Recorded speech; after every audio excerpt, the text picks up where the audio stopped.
Fox Sports. We are Baltimore. We are so. Tonight, the Braves and Marlins hook up where Atlanta started struggling 1 month ago. All knotted up atop the National League East, the Marlins come in on the back of Giancarlo Stanton and his National League leading 15 homers. The Braves have dropped 4 straight and turn to the arm of Julio Teheran, who hopes to turn things around tonight. It's the first of 3 from South Florida. The Braves and Marlins are on Fox Sports South.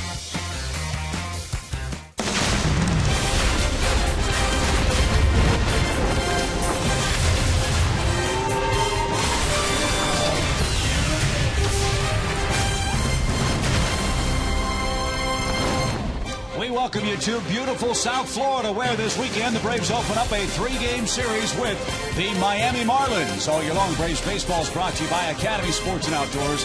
The right stuff, the low price, every day.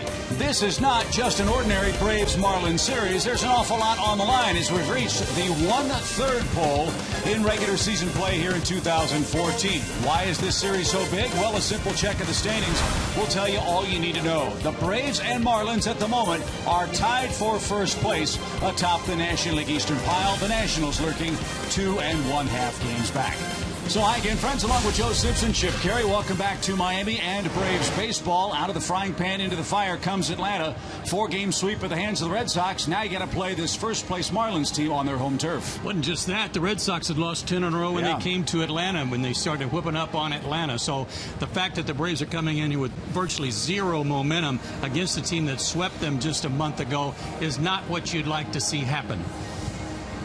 Now, Marlins at home. Wow, what a record. 20-8, best home record in baseball. There's a reason they're in first place. Well, and I said in the pregame show, they're like the Colorado Rockies of the National League East. These guys are tearing it up at home, best record in Major League Baseball. And while they are playing poor on the road, they like coming in here, they like hitting here, and they do it in front of very few fans. So it's a ball club that's very motivated to play well when they come in their home ballpark. Yeah, and the Heat are playing tonight, so we might see a small gathering here. And Julio Teheran, he doesn't care who shows up. He's ready to pitch. He's been a Brave stopper all year long. Well, you know what? Last night, the Braves got a great performance from Mike Minor, and despite the fact that he pitched great, it wasn't enough to win.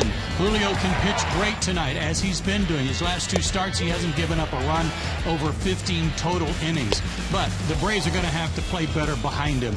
Last night, 3 errors late in the ballgame cost the Braves a win. If they play good defense behind Julio tonight, you like his chances because he has the 3rd best ERA in all of baseball, and 5 career starts against the Marlins. They've never beaten him. Tom Kohler's the man on the mound for the Fish. When he's pitched, the Marlins have never won a game against the Braves. That's a trend we hope continues tonight. When we come back, we'll break down the fine month of May for Jason Hayward. Jen Hildreth will have that and more for us as we continue in Miami next.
Atlanta Braves baseball is presented by AT&T Uverse, Delta Airlines, and Ford.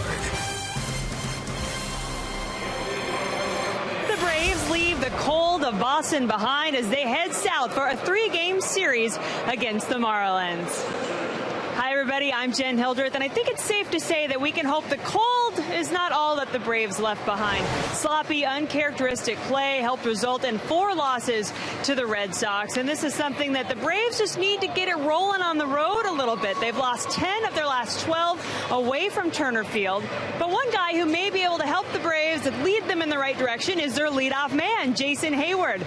We take a look at our Home Depot tools from the dugout. Jason has been solid in the field, and as we've learned in recent games, that is nothing to take for granted. His 4 outfield assists tied for the second most in the National League, and he's picked it up at the plate, too. He's hitting .318 over his last 17 with a .400 on-base percentage, knocked out a couple of home runs, including 2 in the series against the Red Sox. And I asked Jason what he feels is working for him now.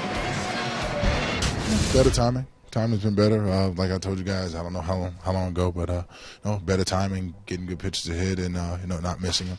That's the bottom line. It's timing and consistency in that. Well, Jason has hit safely in 15 of his last 17 games. He has also gotten a hit in every game against the Marlins this season. He's hitting .333 against Miami, so we'll hope that trend continues for Jason. And he can get the rest of the guys going with him, too, because we have a battle for first place in the NL East, with the Marlins sizzling at home and the Braves looking to get going on the road.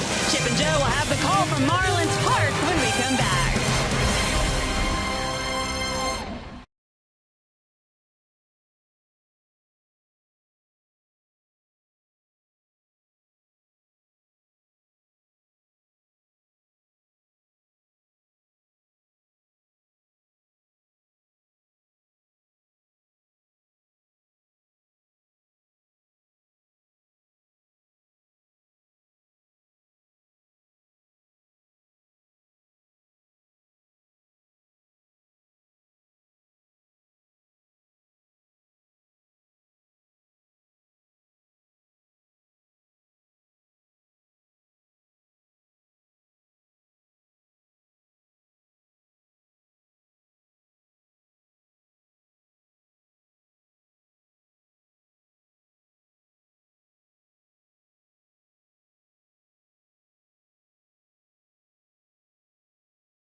Mark, it's game 1 of this series between the Braves and the Miami Marlins. And Friday Night Baseball on Fox Sports South is brought to you by Blimpie. Here's the Braves starting lineup presented by the skipper Freddie Gonzalez and Toyota. Chris Johnson's had good luck hitting against the Fish. 7 RBIs in 21 career games on the road in this ballpark. Tommy La Stella back in at second base. He'll hit 8th. Standard National League lineup has Julio Teheran pitching and batting 9th against Tom Kohler. Tom Kohler's 27 years old, 6'2", 235, born in the Bronx. His last 3 starts overall, though, rough numbers, a .297 average, and 4 walks per 9 innings in those starts. He's been very hot and cold. He had a bad outing, good outing, and coming off a bad outing against Milwaukee. Gave up 7 runs in 5 innings. His 4 keys to pitching success. Number 1, 4 or 5 days. Well, with 4 days rest, he's got a 1.10 ERA. He's working on 5 days rest tonight. He's got an ERA of 5.40. Plus the Bravo blanking He and his team have never beaten the Braves when he's been on the mound. They are 0-6. And a first pitch swing for Jason Hayward as a rocket into right field, and we're underway in Miami. A 5-game hit streak for Hayward takes care of that on the first swing of the night. Gotta like it. Good way to start this weekend. Just send a little message that that 3-game sweep was not acceptable. Now B.J. Upton's the batter. Upton at 208, 4 homers and 11 knocked in. And 0 for 3 lifetime against Tom Kohler.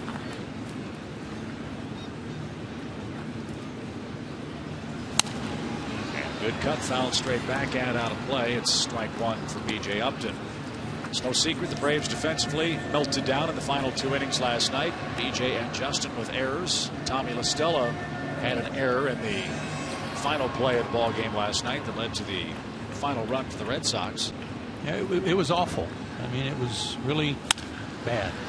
But this is very good. Back-to-back singles for Atlanta.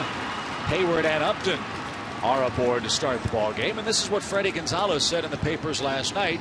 He hopes to see a spark because the players themselves were upset at the way the game ended in Boston yesterday. And they should have been, because it's not Braves baseball. Braves have lost 6 of their last 10, and they've made 7 errors over those 10 ball games, 3 last night. And it's good to see these 2 guys at the top of the order both on base. Hayward was 0 for 7 against Kohler, B.J. 0 for 3, and they're both already on base tonight with hits. And in a season full of remarkable statistics, the one that continues to boggle the mind is Freddie Freeman against Miami this year. Hard to figure that he's hitless against them. 0 for 24. And a bouncing ball foul past Garrett Jones at first, and Freeman behind in the count of 1-1.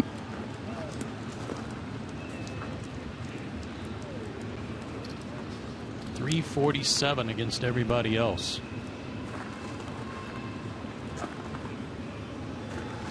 So Kohler in immediate trouble. 2 on, nobody out. He's got a good arm. He showed off a 95-mile-an-hour fastball there. It's 0-2. And he's 90 to 95 with a curveball, slider, and changeup. Four-seamer can ramp it up there in the mid-90s.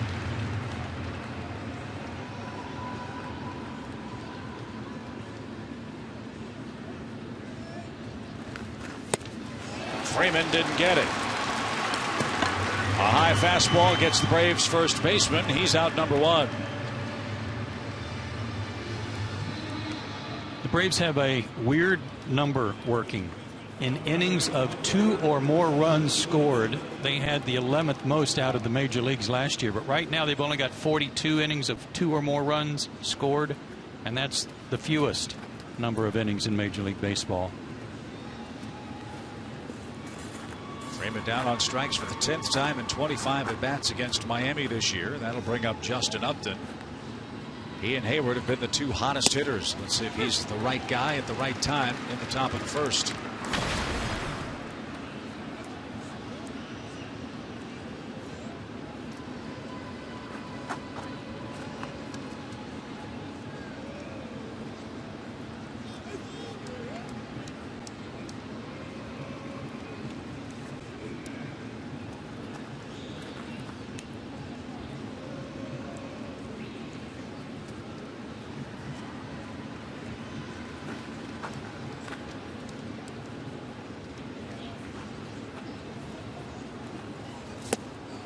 Good breaking ball. 0-2. After a quick meeting with Saltalamacchia, Kohler's thrown nothing but strikes after the first 2 hitters reached with singles.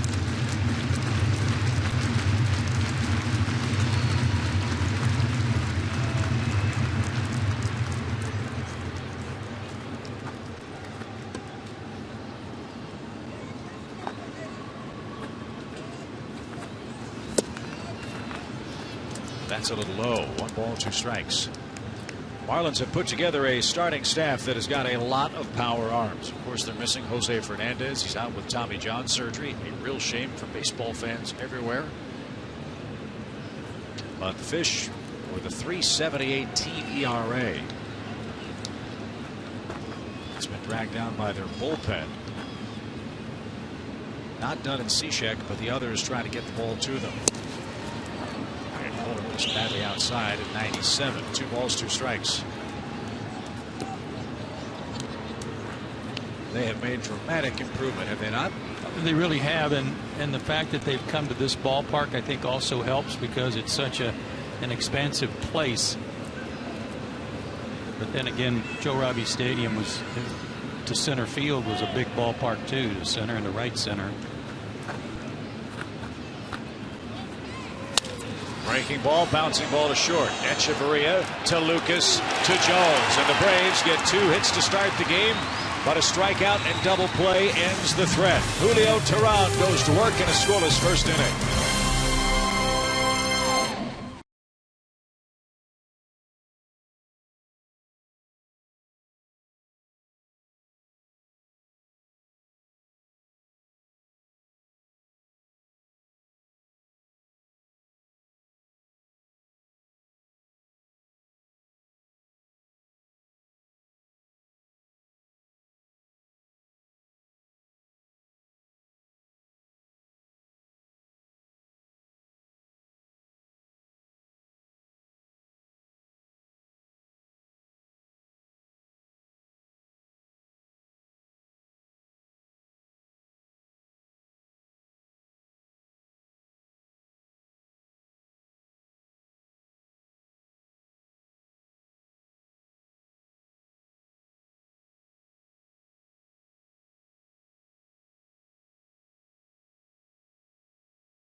The opposing hitters, they just can't concentrate on this good Miami pitching staff. It's got bad mojo for opponents. So does the Marlins lineup, featuring Giancarlo Stanton, and why not? Look what he's done over the last 25 ball games. He's an MVP candidate, 15 homers, 49 runs driven in, and he's having a huge month of May, as is this Marlins team. They're 15-11 this month. Julio Teheran's on the mound, 23 years old, 6'2", 185. His last 8 starts against the National League East, 6-0 in those 8 games. Outstanding ERA and opponent's average, 7 quality starts out of 8. Boy, do the Braves need one of those tonight against this Marlins team to snap this losing streak. His 4 keys to pitching success tonight. He has had a very good fastball working his last 2 starts to both sides of the plate. Good sinking action on it. Use that tonight and be the ace. He stepped into the opening day role after injuries in spring training. He's pitched that way to this point. Be the ace tonight and put a win on the board. 15 straight scoreless innings working for Teheran as he goes to work against Christian Yelich. And there is that good fastball.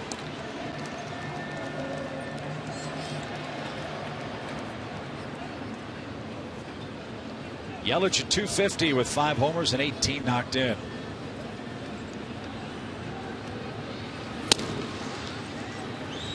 They've got a couple of guys that have cooled off a little bit, and Yelich is one of them, but we'll see if the Braves get them turned around because he's got an 8-game hitting streak against Atlanta.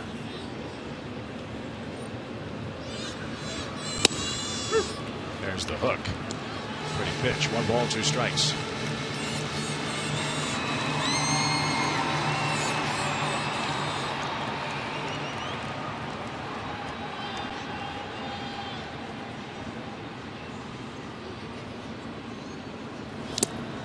That's tipped and caught by Evan Gattis, and Yelich is down on strikes. Good start for Teheran. 1 away in the first. Julio's last start against Colorado struck out 7 with a variety of good sinking action on his fastball and that breaking ball. 6 innings, 4 hits, no runs, 1 walk. bump in the road for Tehran was the start out in San Francisco. The dry, windy conditions at AT&T Park caused him some problems. Don't figure that to be a problem tonight. I don't think so. It's 76 degrees inside the ballpark, but the humidity here about 376. At least. Very uncomfortable. So a lot of folks decided to stay home and watch basketball. Yep. He'd play the Pacers tonight. And Lucas bounces one off his foot foul. And that's a shame. I think you made a great point before we came on air.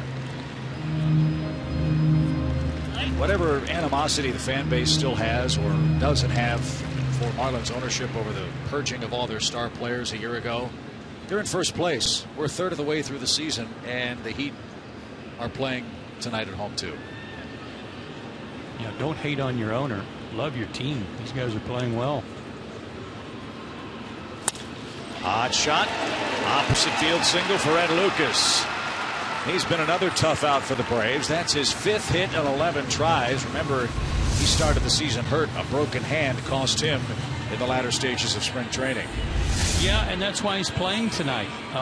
Just the fact that he's hit the Braves well, and he's hit Tehran pretty well, coming in 4 for 11 against him, and going back to his last 23 at-bats now against Atlanta. That's 9 hits for Ed Lucas.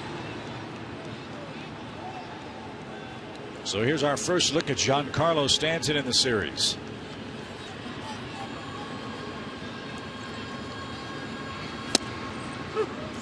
And Tehran pumps over a strike. Great numbers for the Marlins right fielder. But Tehran has given him fits. He's just 1 for 12 in his career against him. And a mammoth fly ball hit a long way down the left field line. That one is going to be foul. That was up in the rafters, wasn't it? Almost a roof scraper, if not a home run. I mean, you know how tall foul poles are, generally speaking. These poles here are no different. And that ball was twice as high.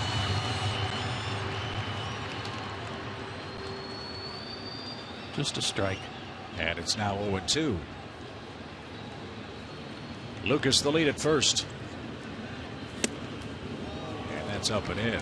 Well, one thing about Stanton, he may hit rafter scrapers, but he doesn't hit wall scrapers. He's hit, I think, 6 home runs of 440 feet or more this year.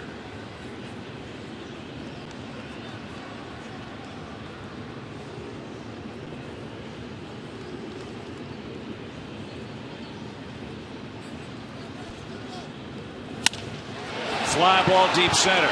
B.J. Upton will turn. That ball is gone. Straight away center for Stanton.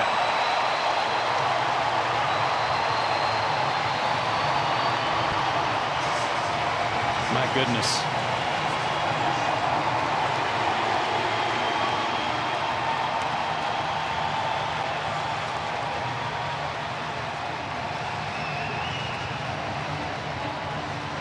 It's 418 to that spot, folks, with about a 15-16 foot high wall and then some shrubs back there, and he hit it to the back of that. How in the world is Giancarlo Stanton only 4th in voting for the National League among outfielders? That is just scary stuff. 16 homers, 51 RBIs now. And the Marlins strike first in the first and lead 2-0. 1-2 count. That's correct.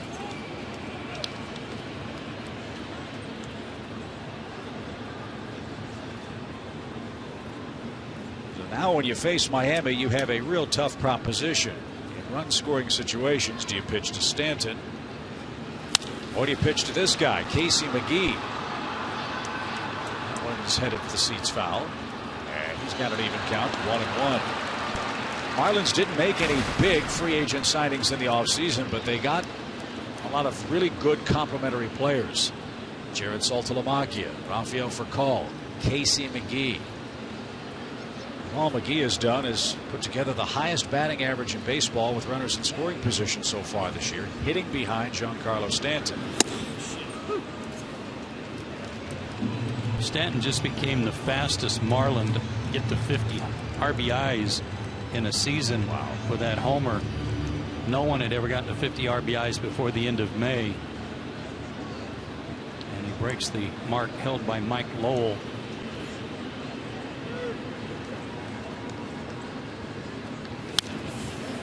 Good rip by McGee, who's still alive. 1 ball, 2 strikes. You know, Julio's given up some homers. He's given up 9 now, but we'll have to double check here, but it seems like a lot of them come early in the ball game, and his teammates get a chance to kind of pick him up, take him off the hook, win some ball games. Of course, the bullpen's blown some of his starts too, where he left with the lead, but just off the top of my head, it seems like they've come early, a lot of them. 1 ball, 2 strikes. And McGee fought that ball off to stay alive.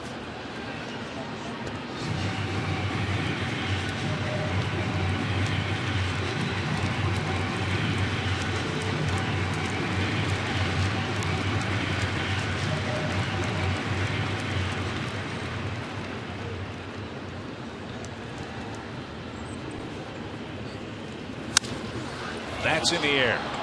Shallow right. And Jason Hayward's going to gather it in, and he's got it for the second out. And that'll bring up Garrett Jones. Garrett Jones has been a nice pickup for the Fish. 8 homers, 26 runs batted in, and a .268 average. And his average has gone up because he's cut down on his strikeouts in recent days. He's had a good month of May. 11 doubles this month.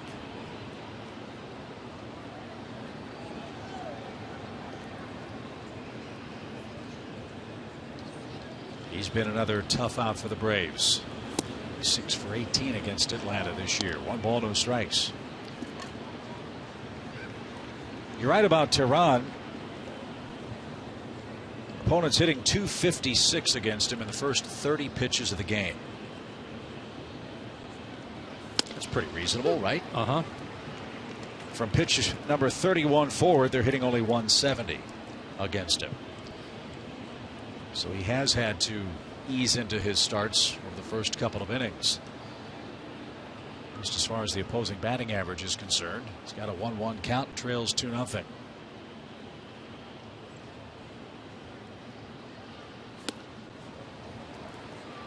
The last home run he allowed was in San Francisco in that rough road start, and it was in the first inning to Hunter Pence.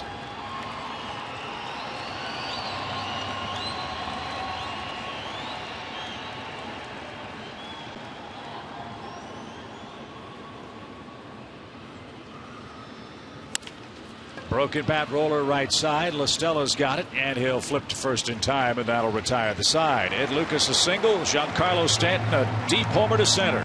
2-0 Miami with Evan Gattis set to lead off for Atlanta.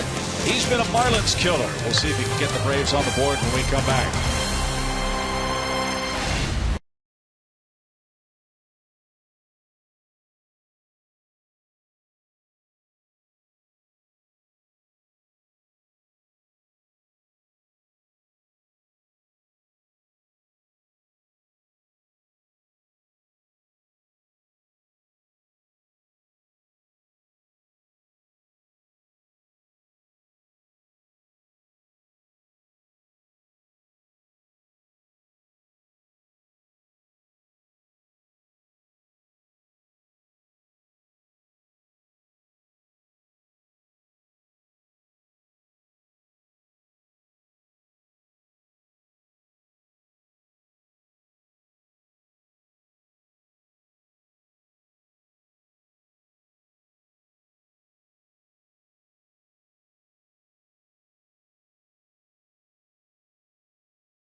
Giancarlo Stanton. Now in the second inning, Evan Gattis, Chris Johnson, and Andrelton Simmons are coming up for the Braves.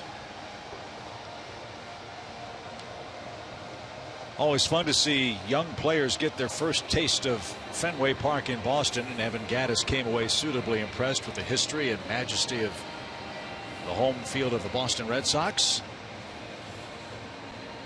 Had a couple of hits and an RBI in that 2-game series at Fenway Park too. And he's hit these guys hard.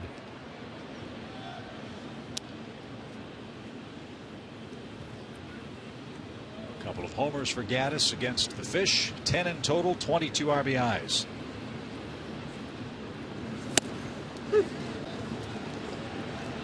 No balls and a strike.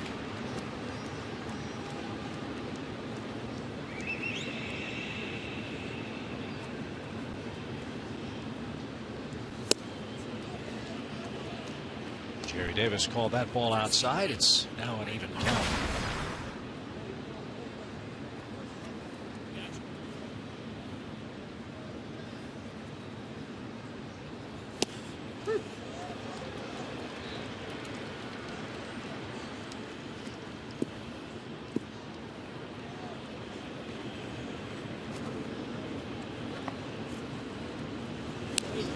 And Gattis hit by the pitch.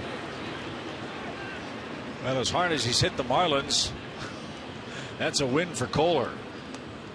But not what he wanted to do to start the inning after a 2-run lead handed him in the home first. So here are the numbers Joe was alluding to. Our Georgia Lottery hitting the jackpot. Evan Gattis against the Fish. .333 average, 5 and 18 in 16 games against them. Highest slugging percentage against the Marlins since 2013. And behind in the count, he gets plunked, so okay, that worked out all right. Easy. Strike to Chris. Easy for me to say. Yeah, right.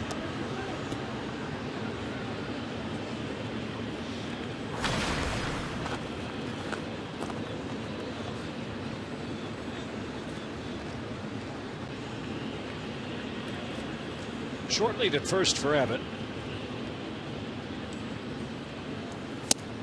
And that's off the plate, even count. They've thrown Chris a lot of off-speed stuff, a lot of curveballs, a lot of change-ups, and with that, he's had a hard time staying back with that inside-out approach. So he's getting his swing started a little early, and it's kind of casting out away from him. His hands are. There's an inside-out swing and a shot to right that Stanton's going to catch. And back to first is Gattis with the first out of the inning. Yeah, that was a fastball. He sees a few more fastballs. Maybe it'll get him going against the other stuff.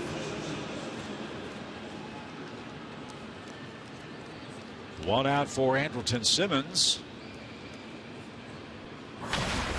Simmons coming off a 2-hit night last night. His first game back after missing time with that swollen ankle. He also stole a base, made a fine throw from shortstop. Didn't appear to have any issues with the ankle yesterday.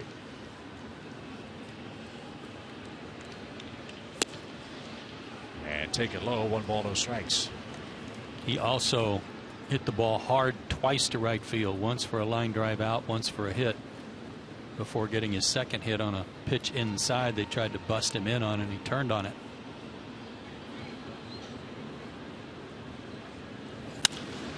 There's a shot to right. That'll chase Stanton back to the warning track. He's near the fence. He's going to reach up and make the grab.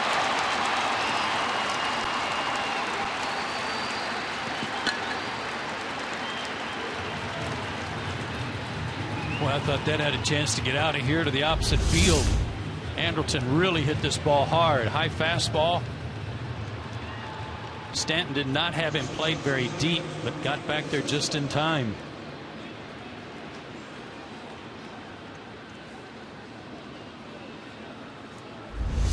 Play. And now 2 outs for Tommy La Stella.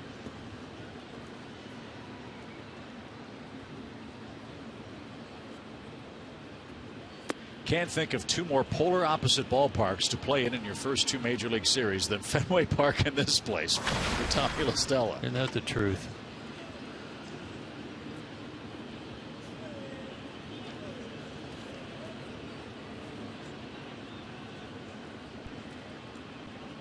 One ball, no strikes. From the Model T to the Starship Enterprise. That's a good one.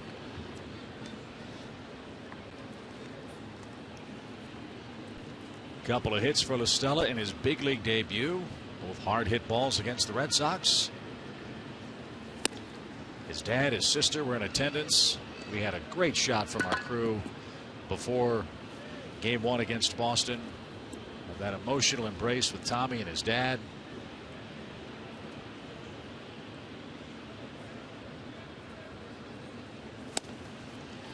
And he draws base on balls here. The 8th place hitter walked by Kohler, and that'll allow the Braves to clear the pitcher, Julio Teheran.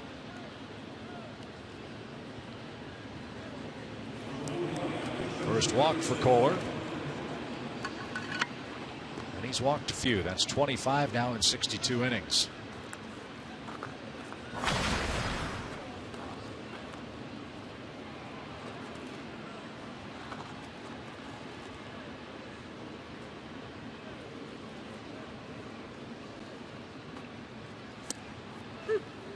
Inside corner, strike one called.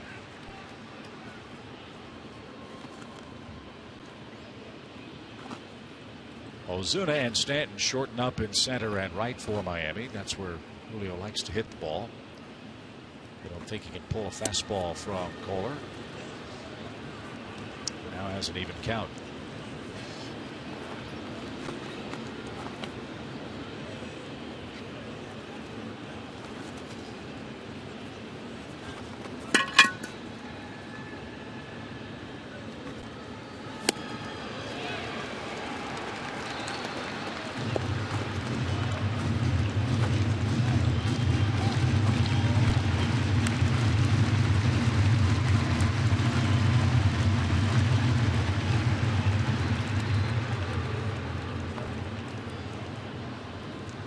One ball, two strikes for Julio Teheran.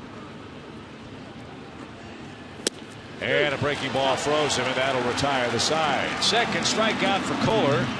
Miami looks to extend a 2-0 lead in the second.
For first in the National League East. And it's time for our Cold Hard Facts, brought to you by Frost Brewed Coors Light, rarefied air for the Marlins. Days in first place since 1993. The Braves have the most in Major League Baseball, with just shy of 2,000 days. The Marlins, the third fewest in Major League Baseball, although they have 2 World Championships over that stretch. And their second one was done without being in first place one day all season long. Yeah, their quickest path to a championship ring is through the wild card. Yes, it was. But Mike Redmond has bigger goals in mind for this Miami club, which I don't think anybody thought was going to be in first place a third of the way through the the 2014 season. And you know what? The way if they keep playing this way at home, they can remain in the thick of it. Just improve a little bit on the road. Look where they are now in this division. I was just looking at the Phillies. The Phillies are in last place. They're 5 games under 500, and they're 4 games back. Okay. If you're 5 games under 500 in the American League East, like Boston, 7 back. If you're Pittsburgh in the Central, 5 games under, you're 7.5 back. And even the Padres, who are 6 under, they're already 11 out. So it pays to be in the National League East this year if you're off to a slow start. Jared Saltalamacchia is the hitter and takes a strike. He's upgraded the Marlins catching core, and certainly from an offensive standpoint too. And he takes a strike. Gets to play at home. Salty's from the West Palm Beach area. Lives about an hour from the ballpark, so these are exciting times for him.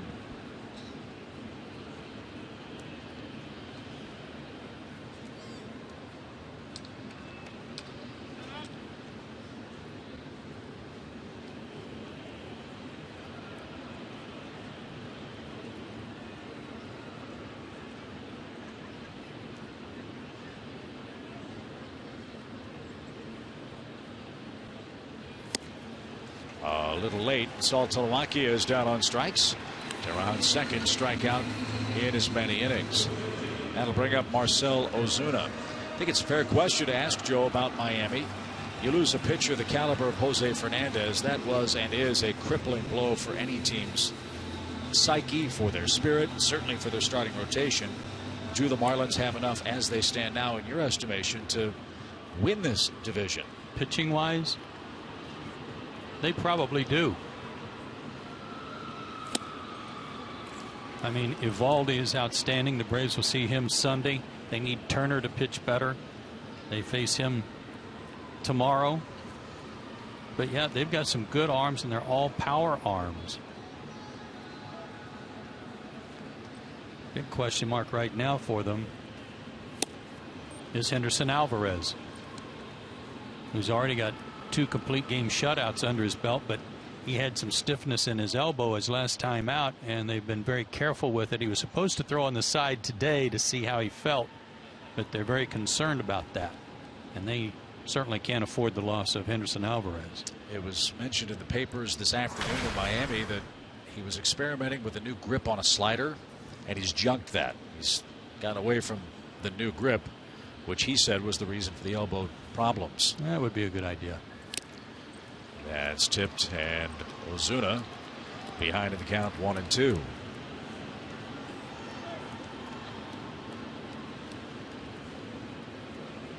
You made a great point about Ozuna before our ball game.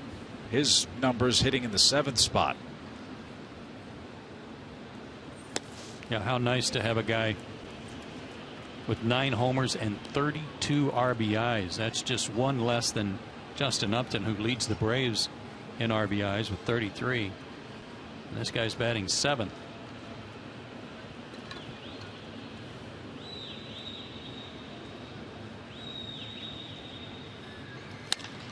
High fly ball to right, and Jason's going to catch that shy of the warning track. There's out number 2.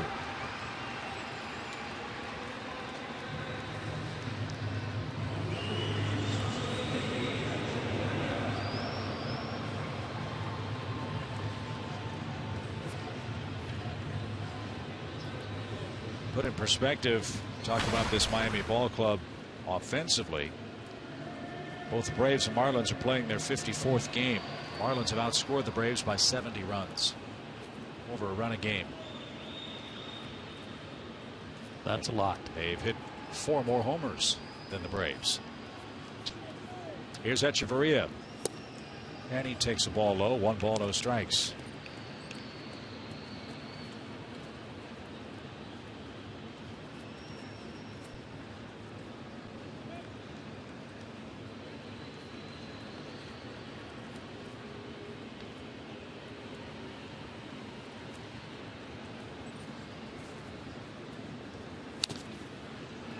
That's foul at the plate. It's a ball and a strike. This guy can really pick it at shortstop. He's got great range and a good arm.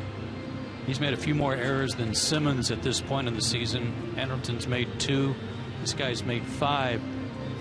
The Marlins are next to last in defense. If you want to look at another problem area for them, they've made 42 errors, and only the Nationals have a worse defense than the Marlins. In the air to center field. Echeverria got a breaking ball and didn't miss it. Big turnaround first. He was thinking 2. As Upton hustles the ball back in with 2 outs. So Miami will clear its pitcher. Echeverria has a 2-out hit.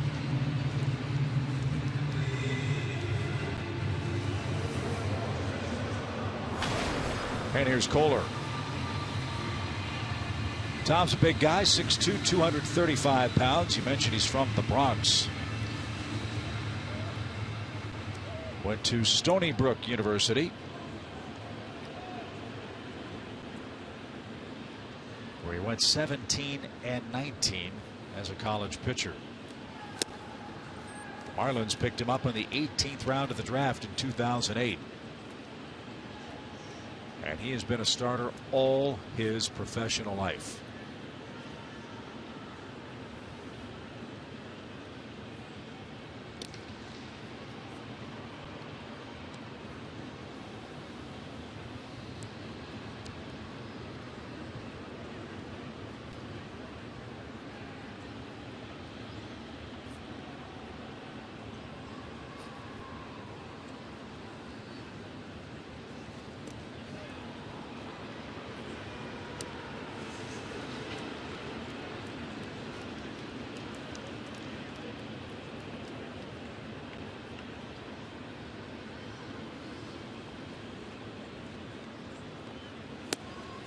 Good slow curve again.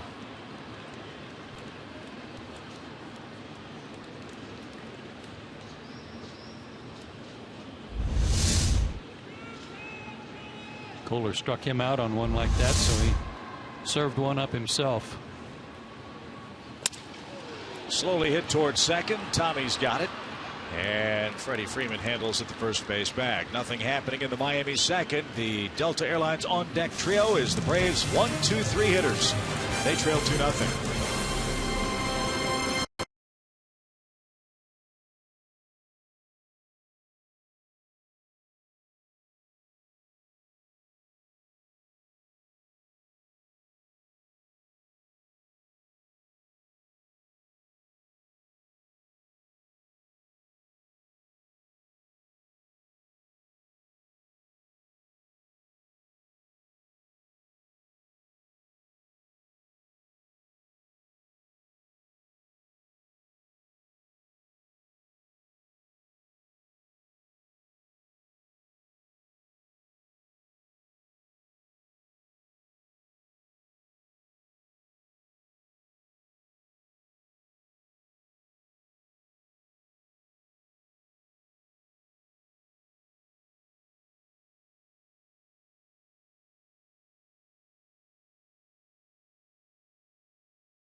In the third, Jason Hayward, a guy we told you about at the beginning of the broadcast, who's kind of quietly improved over the last few months. In fact, his batting average has gone up 107 points since April 19th. And talking to Freddie Gonzalez about Jason today, he said he's about as steady as it comes when he is healthy. He's our best option, and he is a good option at leadoff.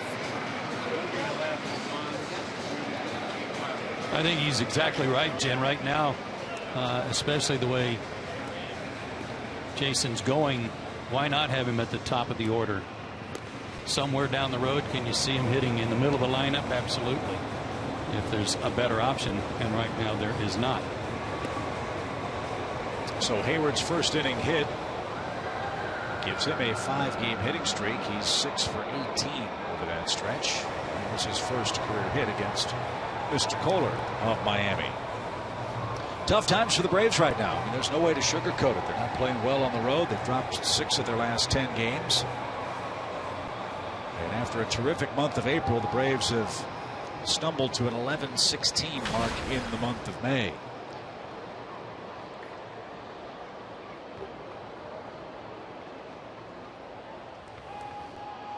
I really thought they'd hit their stride when during the homestand when they played so well against Milwaukee. Took 2 out of 3 from a hot Colorado team. But man, oh man, Boston just kept coming at them. Every time the Braves would get a lead, it was never enough.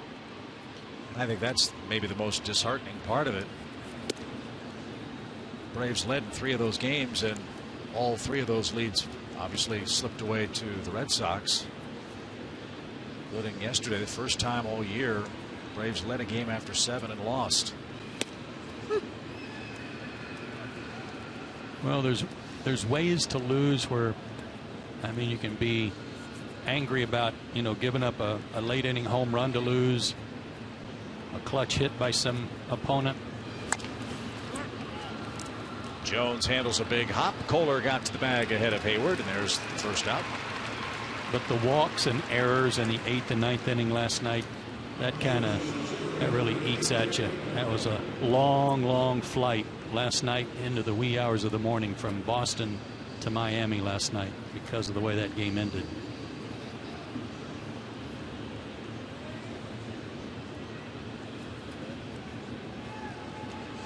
Team didn't get to the hotel till approximately 4 a.m.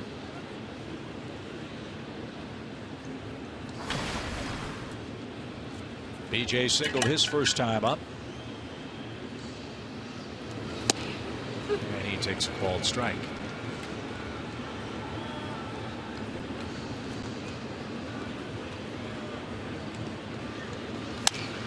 And a shot to first. Garrett Jones slides to his backside. He makes the play.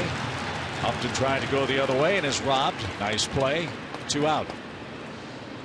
Another hard hit ball by BJ right at someone.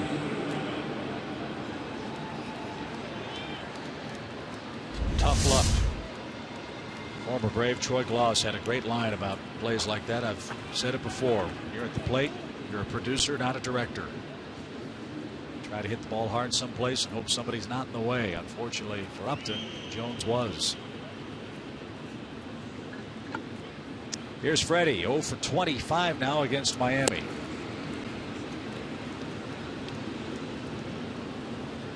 Well, were he a director and could hit like our director, Gary Lehman, be leading the league.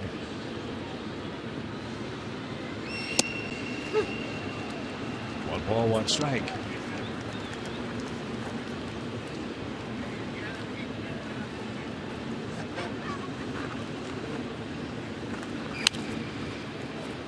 And back foul to the screen. Freddie behind. 1 ball, 2 strikes. First 2 hitters of the night for the Braves got hits. Hayward and BJ. 2 base runners since. And a foul ball headed for the second deck.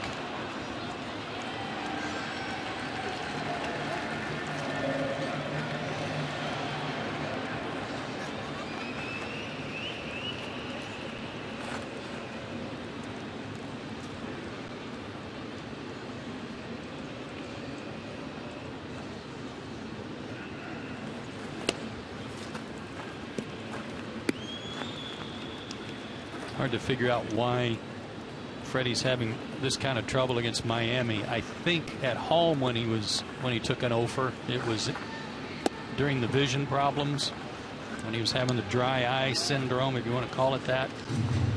But it also carried over here to this ballpark during that 3-game sweep by the Fish.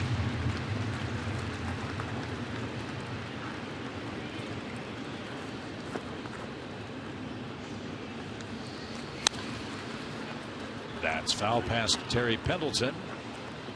And Freddie will see another full count pitch. Upton's on deck.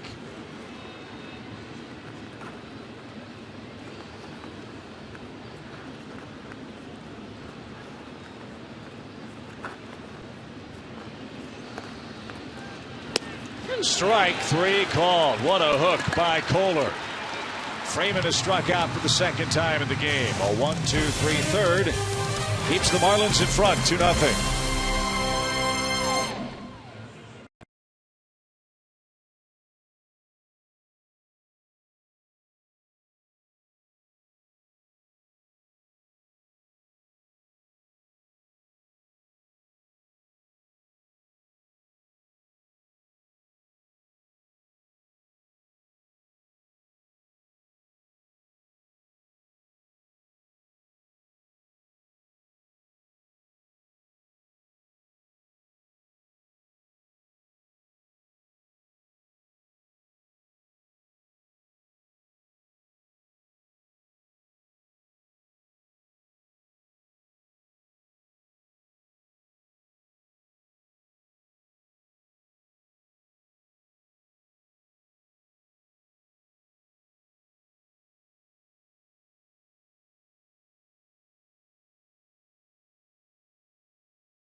On a Giancarlo Stanton 2-run homer to center in the bottom of our first inning. Fans, follow every Braves game with MLB.com at bat on your favorite mobile phone or tablet. Get live look-ins, instant replay, scores, stats, audio, free MLB.tv game of the day, and more. Download on the App Store or visit Braves.com today.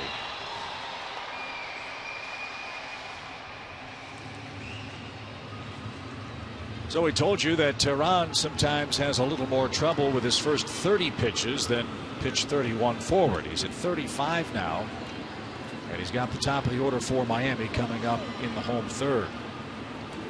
Yelich, Lucas, and Stanton. And a strike.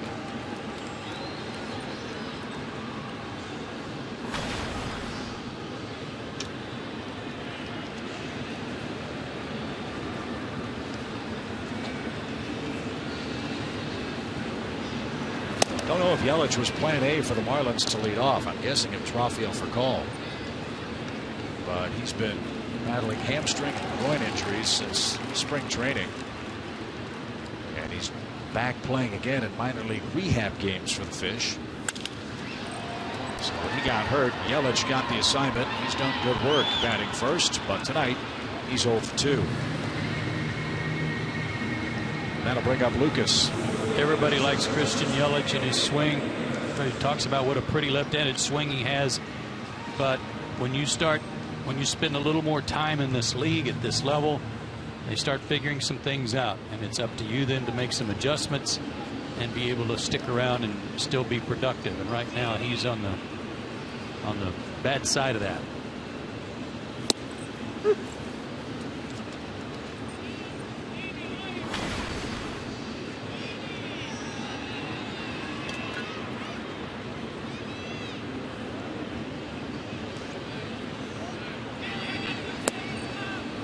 That missed to Ed Lucas. 1 ball, 1 strike. Lucas, a great story. He's 32 years old. Guy who probably thought, I'm never going to get my chance to play in the big leagues. Turned professional in 2004. Last year his first shot in the bigs with the Marlins. Actually, I think I told the story that he was close to giving up the dream a couple of years ago. His wife said, nope, stick it out. He did. Last year, in 94 games, hit .256. Originally a Kansas City Royal draft choice. 2-2. Yeah, you got to be happy for a guy like this. You got to be impressed with his ability to stick it out. We talked a lot about Grady Sizemore not playing for 2 years, but wanting to still play and working hard to get back. Well, this guy never was out of the game. He was just plugging away tirelessly in the minor leagues. Including a season in the Braves organization. He was with Gwinnett and Mississippi in 2011. Played 123 games combined at 2 levels with the Braves. Then the Angels signed him, went to Salt Lake. Then the Marlins got him, and here he is. Full count pitch is too tight. Not what you want to do. Put a man on in front of Giancarlo Stanton. Lucas singled in the first, now walks in the third, and here's Giancarlo.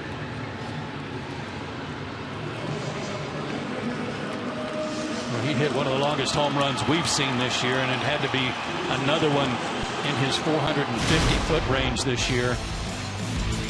Slider up to dead center and to the back of that grassy knoll back there, whatever that is.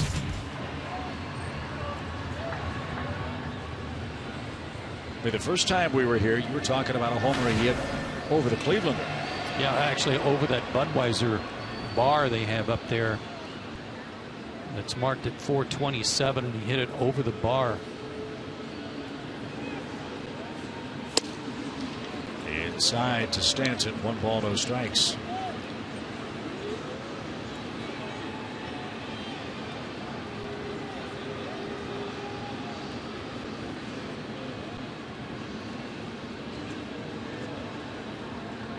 One on, one out in the Miami third. And a chopper toward short. Simmons, tricky hop. La Stella with the turn. That was pretty fancy glove work by both guys. Lucas tried to take out La Stella at second, but Tommy hung in there, turned the double play, and the Marlins are done in the third.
Time for the Braves to snap their losing streak and for us to get in the win column in trivia. It's been a little too long. And tonight's trivia question is: Justin Upton has a .308 average and 13 homers. Name the last Brave with a 30 homer year, but also hit 300 for the season. We have candidates. We do. Certainly Chipper, Gary Sheffield.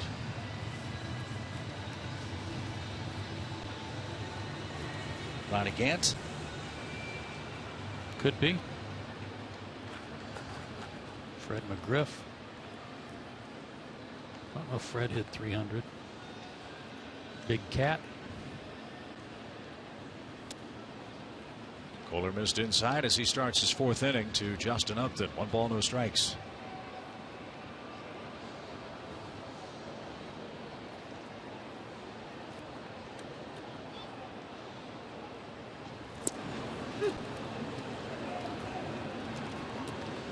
Kohler is defying the scouting report.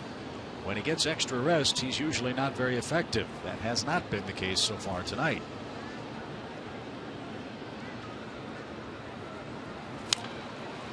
With 5 days of rest, his ERA is over 5. When he pitches on normal rest in a 5-man rotation, his ERA barely crosses 1.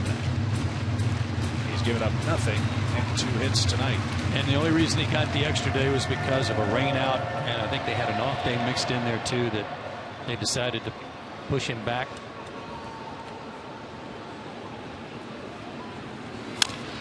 Yeah, the Marlins don't have many friends with the Nationals with the timing of that rain out in D.C. The Nationals really struggling. They called that game very, very early, they say. And it'll be made up in September, I believe. Tommy Hutton told us it's the last series. Yeah, last series of the year. Man, that could be a huge game for both those clubs.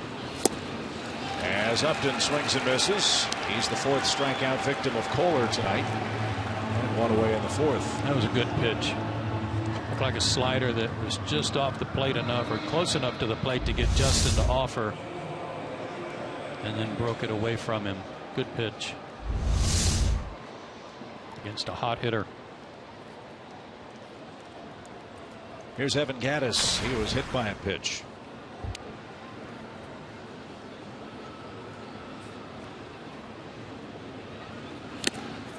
And he got plunked again. You got to realize he's not going to move. He's certainly not going to flinch. No.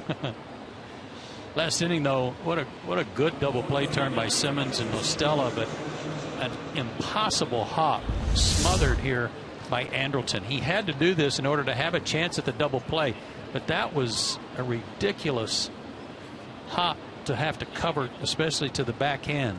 Of course, he did it and got it over to Tommy in time to turn it. Ball outside for 3rd baseman Chris Johnson. He lined out to right. Back in the 2nd inning.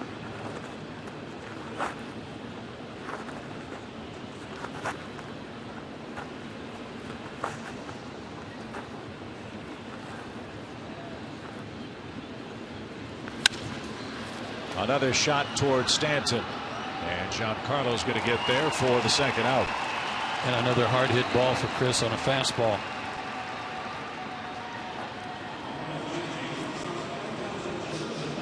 Two outs for Simmons. He chased Stanton to the fence in right.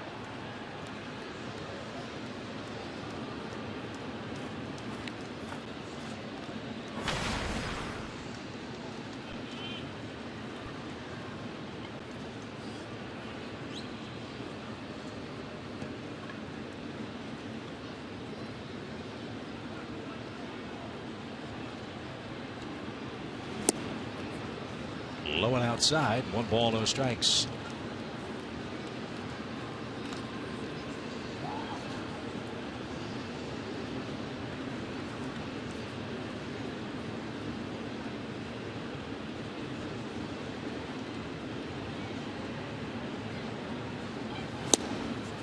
Same spot, same call.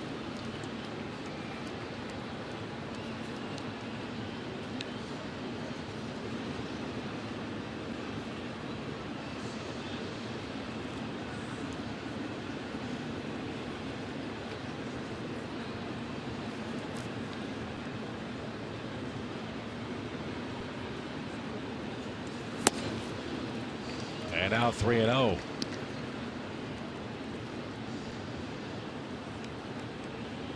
Tommy La Stella's the Braves' 8th place hitter. He waits on deck. Gattis at first. He was hit by a pitch with 1 out.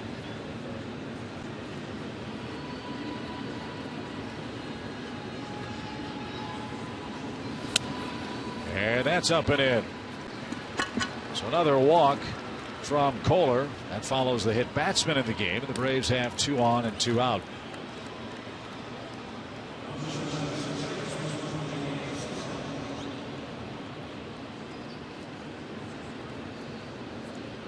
Interesting stat on Kohler coming into the game tonight. Left-hand hitters were batting just 180 against him. Let's see if Tommy can improve on that number.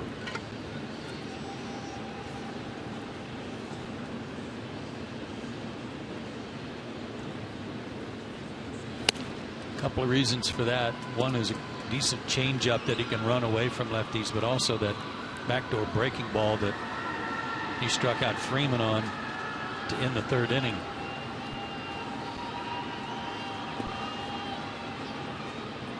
Two on, two out. And there's a strike.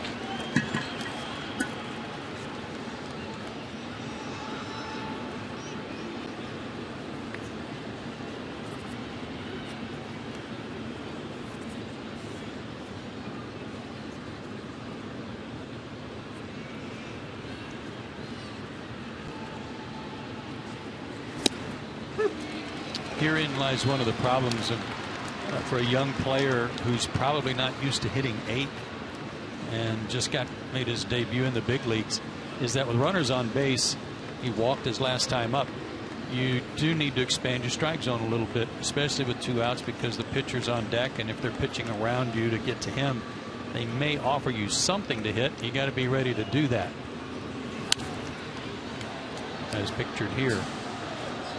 Only because the chances of Julio coming up and getting a hit, let's say with the bases loaded, if you draw a walk, are a lot slimmer than Tommy getting a hit.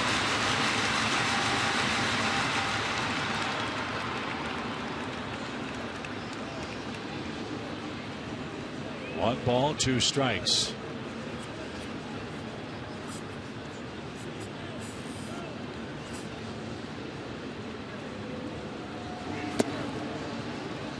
Good eye.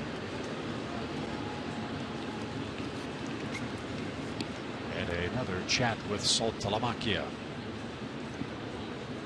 Mets are winning again. They're beating the Phillies. That's 3-1 in the 4th. New hitting coach for the Mets. They've had some good luck of late. Texas beating Washington in interleague play at Nationals Park. That's 2-0 in the 4th. The rest of the National League action is either just underway or later on tonight. Yeah, Lamar Johnson is that new hitting coach for the Mets. Good man. 2-2 pitch. And into the seats, foul. Good job there, spoiling a good pitch.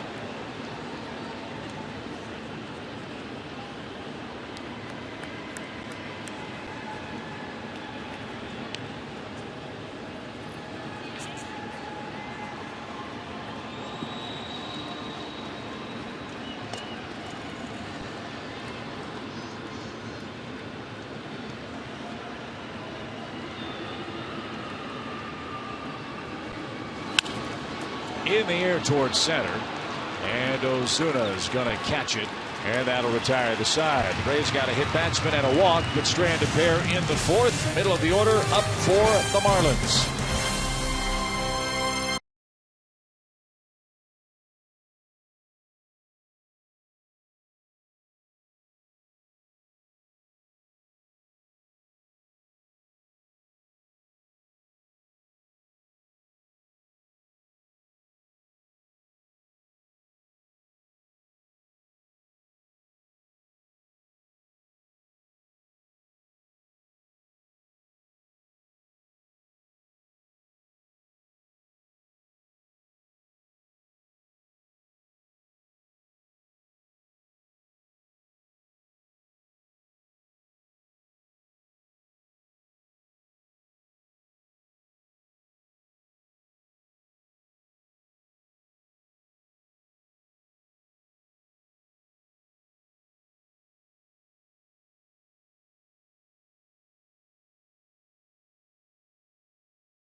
They're not dancing in the aisles, they're dancing in right field as the Fish lead 2-0 heading to the home fourth inning.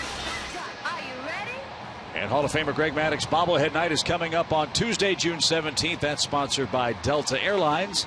The first 20,000 fans will take home this one-of-a-kind souvenir. Get your tickets today at braves.com/tickets or by calling 800-745-3000. That is the Bobblehead Museum here at Marlins Park. That's a cool touch. In fact, their owner, Jeffrey Loria, is, as many of you know, an avid art collector.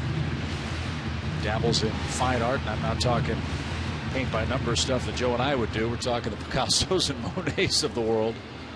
But he envisioned this facility in Miami to be almost like an art gallery with a baseball park in the middle of it. There are all kinds of cool architectural features, art all throughout the ballpark, on the concourses, and certainly a very Miami Art Deco feel with the interior color scheme.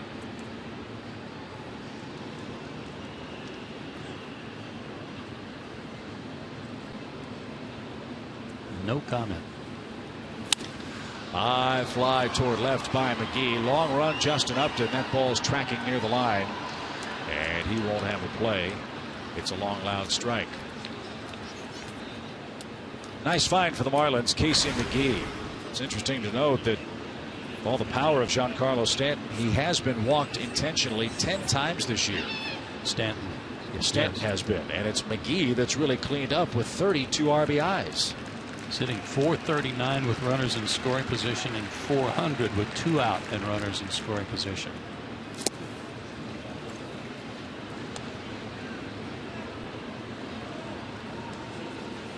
Guys that hit behind him last year combined for the season had 50 RBIs and already 32 for McGee. He had some experience hitting behind a big slugger in Milwaukee. He followed Prince Fielder in the Brewers lineup, and then last year while playing in Japan he batted behind Andrew Jones. And boy, what a season. Tied for second in the Pacific League in homers with 28, third in slugging, fourth in RBIs with 93, fourth in walks, fifth in doubles. No wonder he got everybody's attention, certainly that of the Marlins.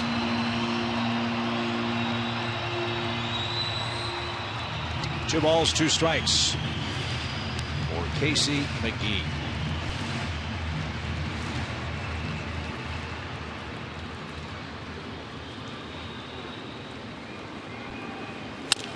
Bouncing ball up the middle. Simmons gives ground but can't get it. McGee a leadoff single. First leadoff man aboard for the Fish tonight. And Garrett Jones the batter.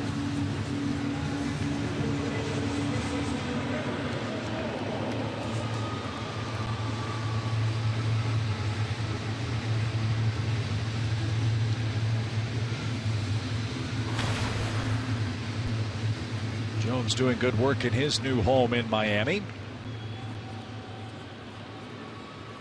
Doesn't have that short porch in right that he used to aim at PNC Park in Pittsburgh.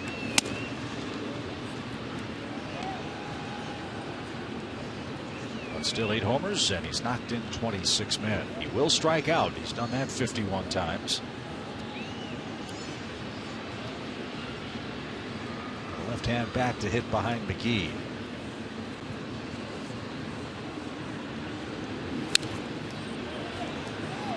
Well, you can look up and down their home and road splits, and just about every guy has a Coors Field type home and road split. It's amazing.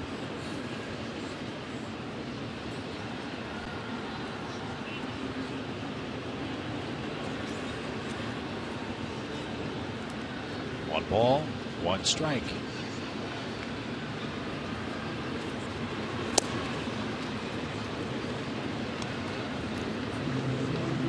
Jones at home, 286. Jones on the road, 250. Not as severe as many of the other Marlins.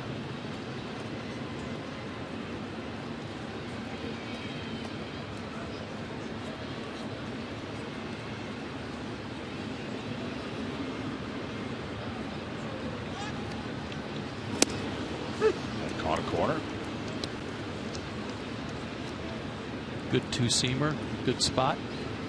There are his splits. Almost exactly the same number of at-bats. Now they are exactly the same, 92.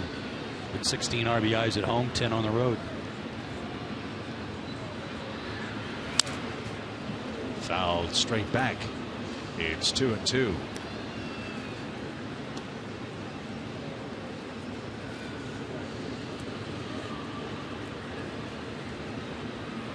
Remember, the Marlins lost their first 7 road games of the year.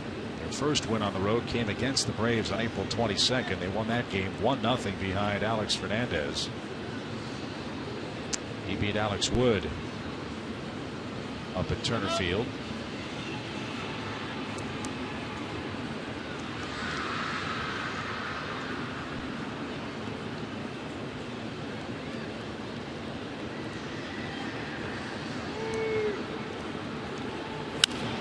Pop fly foul again out of play.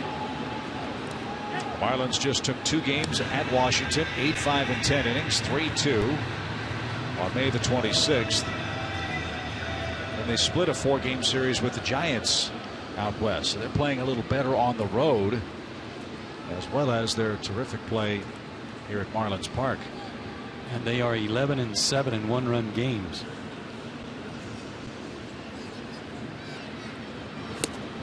Late swing by Jones. Good pitch by Teheran across the shoe tops. He wins that battle. And McGee's at first with 1 out for Jared Saltalamacchia. Like a changeup, straight change. No, it was a breaking ball, but he took something off of it and certainly had him out on his front foot.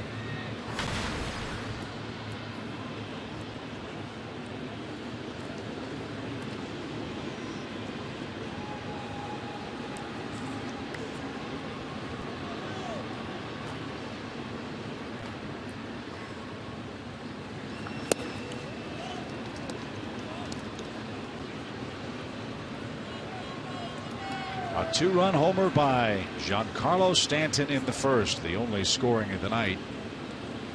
The tail of the tape on that blast, 450 feet, and it was to straightaway center.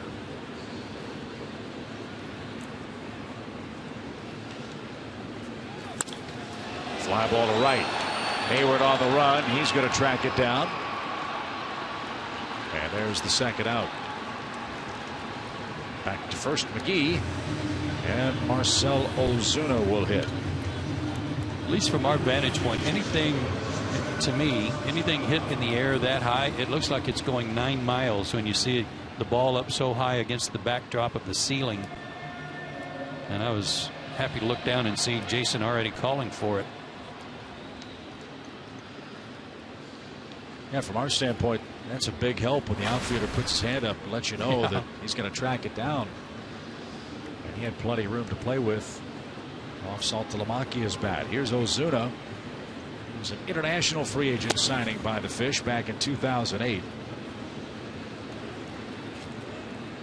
He started the year late last year with a broken bone in his left hand. Slammed into the fence in a minor league spring training game. Then had a hit in the first 6 games of his big league career with the Marlins.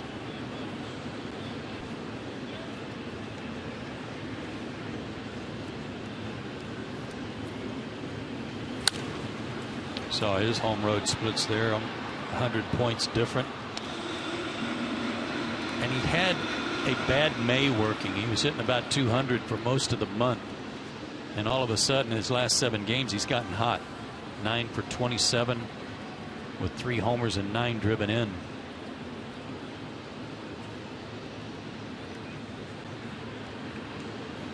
One ball, 1 strike. Anthony's good pitch.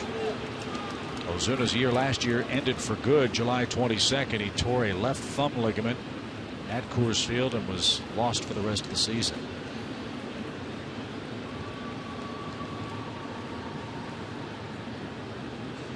He's 23, won't be 24 till November. And he'll have a seat as he's caught looking by Teheran, who gives up a leadoff single and nothing else. Julio leads off the 5th for Atlanta. He's trailing 2-0.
Athletic trainer Jeff Porter, as he's taping up the right ankle of Andrelton Simmons. Professional job, I might add.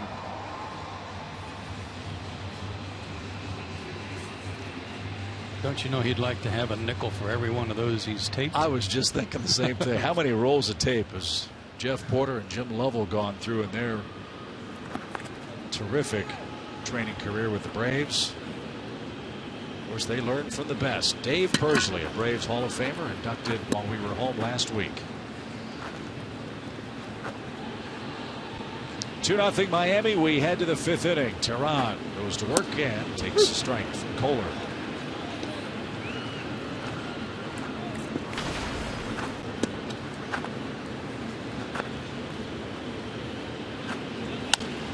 And a little looper into shallow right. Stanton, did he get there? No, he didn't. Sometimes you just got to talk to it. They had him played toward the foul line. They had him played shallow. And he dumped one just barely in front of him. And the Braves might be off and running here in the 5th. Looked like he almost lost that ball, maybe in the lights a little bit. That or misjudged it a little.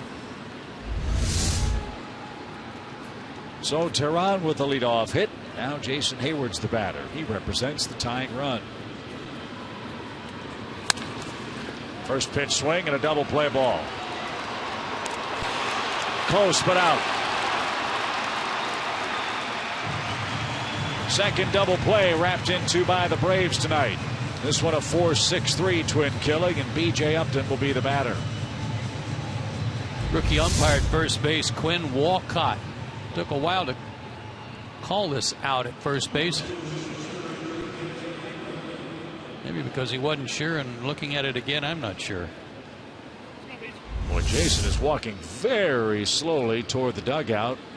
B.J. Upton walking very slowly toward the plate. Braves might be contemplating a review. But that contemplation's over. It's not going to happen. 2 outs.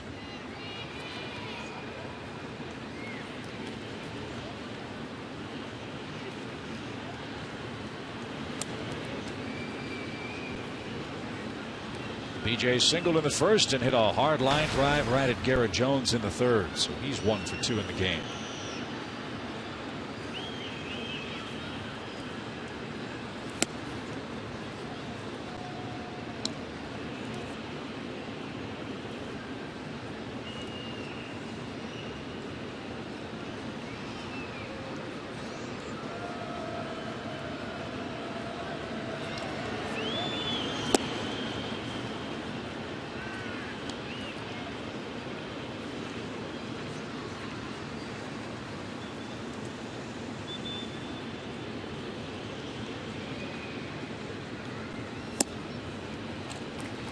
That's taken low. Upton's aboard.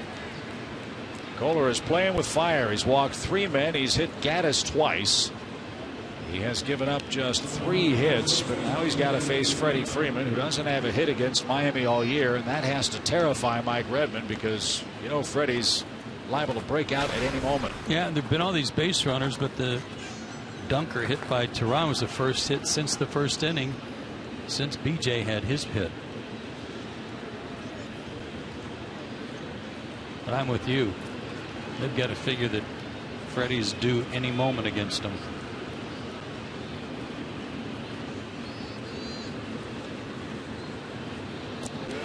Close play at first.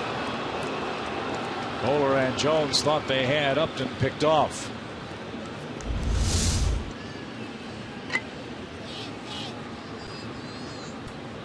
Was close. Very quick feet and a quick move by Kohler.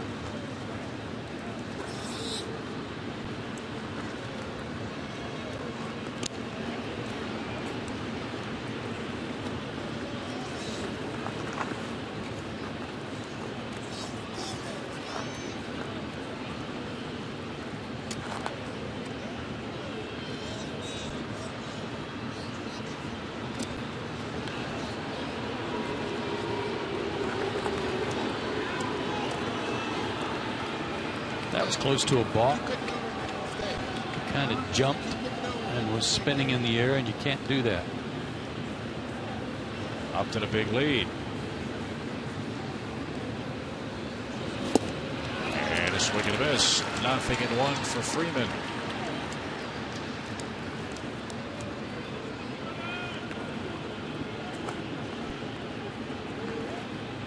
.39 attempted steals against the Marlins. Against Saltalamacchia while he's in the game, and he's only thrown out 7. That's 18%.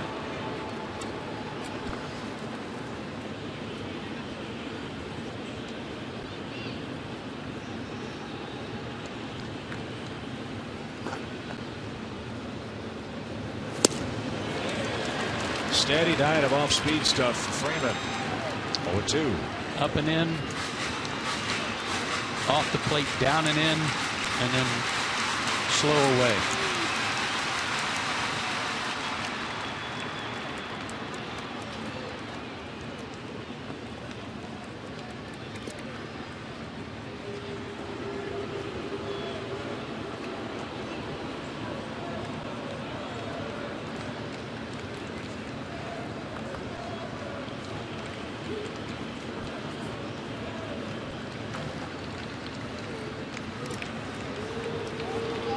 He has seen his best move, and he's seen it several times. So if he's got a good read on his first move to the plate, and he's altered that even with a slide step to Freeman, might see him go here. Nope. And a fastball high. 1 ball, 2 strikes. It's not a good pitch to run on 0-2, but with Freeman up there, if you get thrown out, you've still got Freddie leading off the next inning with a fresh count.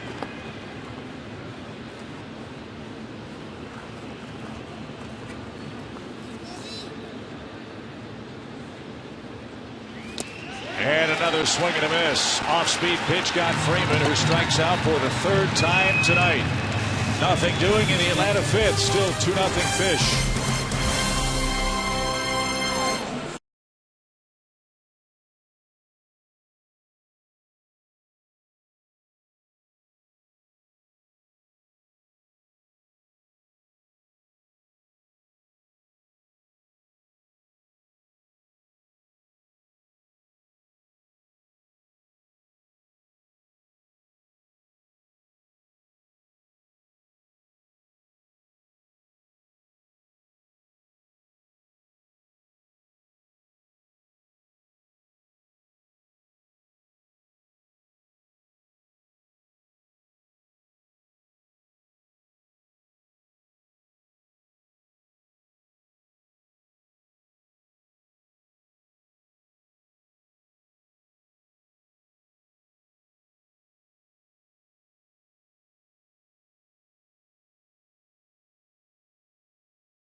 The Georgia Lottery, Toyota, and AT&T.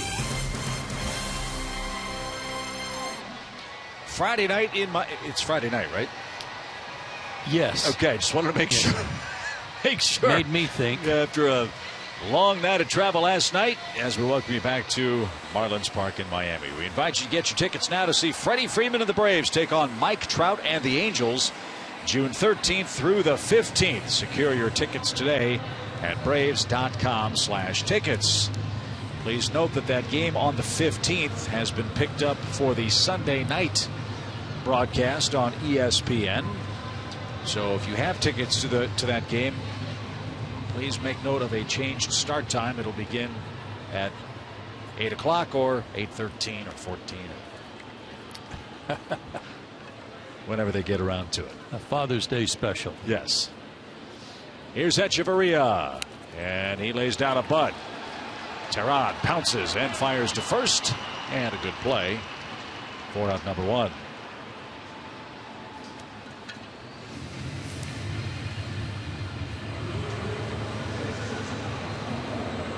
Kohler grounded out his first time. He's 0 for 1.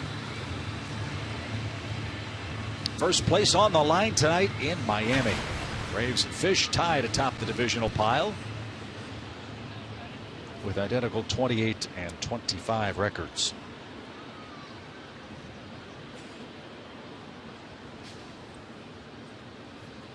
Saw Evan talking to Kohler there. Do you think he said, you know, if you hit me again, I'm going to pinch your head off?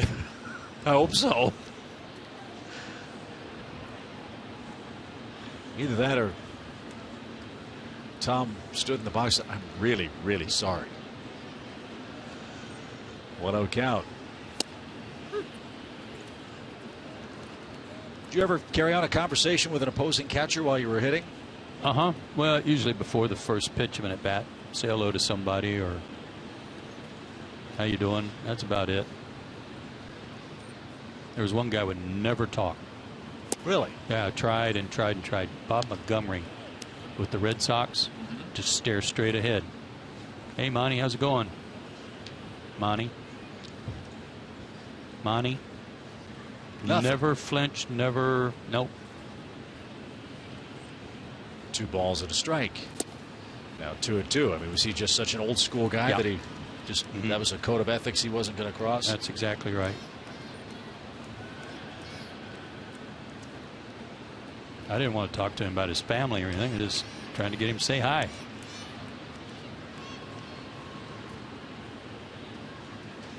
Two balls, 2 strikes.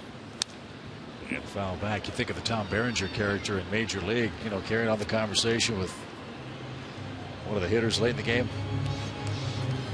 Wonder how much of that goes on these days. Probably a lot more than when you played. There was, I can't remember who it was, but there was a time where there was a strike call that I didn't like, and I said, I think you missed that one. Catcher said, no, he didn't. 2-2. That had a. What do you say after that? Well, we could have stood there for 5 minutes going back and forth, but I was kind of amused by that.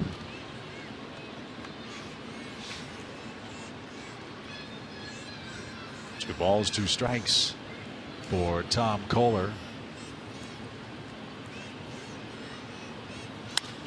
And he shoots one toward right that Jason Hayward will catch near the line. He's got it.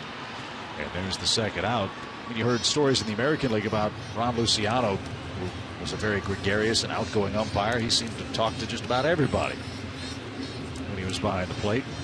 More often than not, it was Earl Weaver, and that wasn't a very pleasant conversation. Yeah, but he talked a lot to everybody on the bases and the fielders, and I think that goes on still today, where the first and third baseman especially might have a little chat with the umpires at their station that day.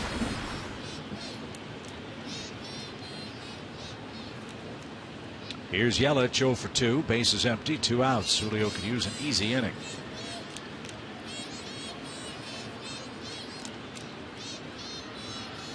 He's not yet had a clean 1-2-3 frame tonight. His 15-inning scoreless streak came to an end with Stanton's first inning 2-run homer. But nothing else since for the Marlins.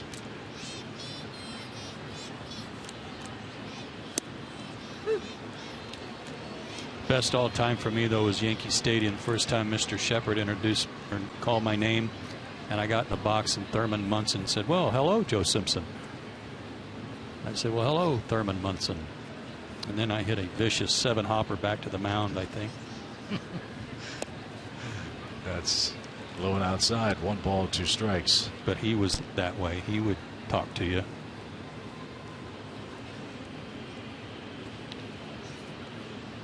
What a loss that was to the game.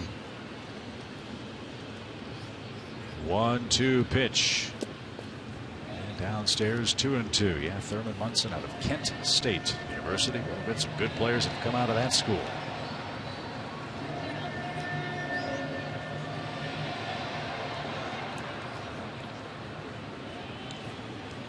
See if Julio can finish off Yelich with his 76th pitch.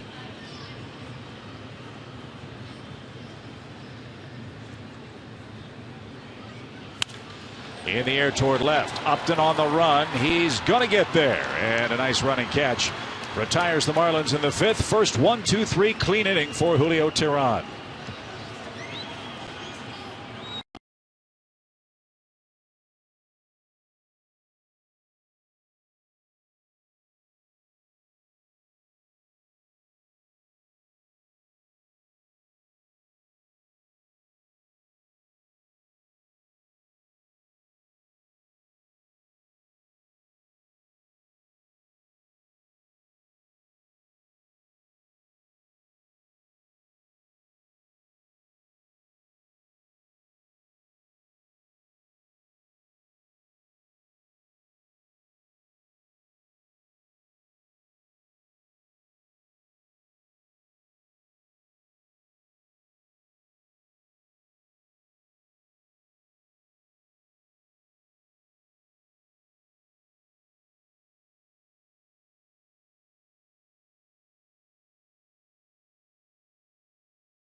It is brought to you by Blimpie. Joe Simpson, Jen Hildreth, Chip Carey, the rest of our great Fox Sports crew. Really appreciate their hard work. After a real long night of travel last night, they were at the ballparks 5-6 hours before we got here, getting the broadcast set up. So a tip of the cap to those wonderful ladies and gentlemen in the truck tonight. And they will show you our AT&T fan photo a bit later on. Send your photo to #SouthFanPhoto for a chance to have it shown later on tonight. It's brought to you by AT&T. Oh, good swing. 4, 5, and 6 for the Braves. That good swing turned in by Justin Upton, who has struck out and has been doubled up. Braves owe these guys some payback in this ballpark. They were swept 3-0 earlier this spring. Well, not only that, but they only scored 7 runs in those 3 games. And tonight, they're getting shut out on 3 hits. 2 of those hits came in the first inning from the first 2 hitters. And the 3rd hit came from the pitcher.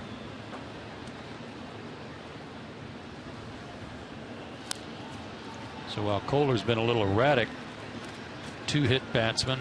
Is it just 2 walks? Yeah, that he's been effectively wild, I guess. 3 walks. Yeah, he walked La Stella, he's walked Simmons, and he's walked B.J. Upton to go along with 2-hit batsmen. And those 3 Atlanta hits. And Upton buzzed inside. 2 balls, 2 strikes. When you throw 93 to 95, and like that last pitch was 94, and you're effectively wild, you can get away with walking a couple of guys here and there because you've got a good pitch to go to, good fastball to go to.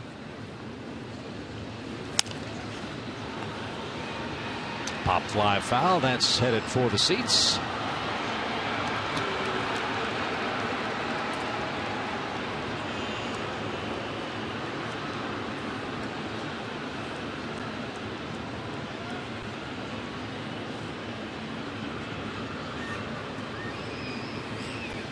Kohler has stranded 6 Braves base runners tonight. He's got a 2-2 count for Upton. Another chance for the fans in right.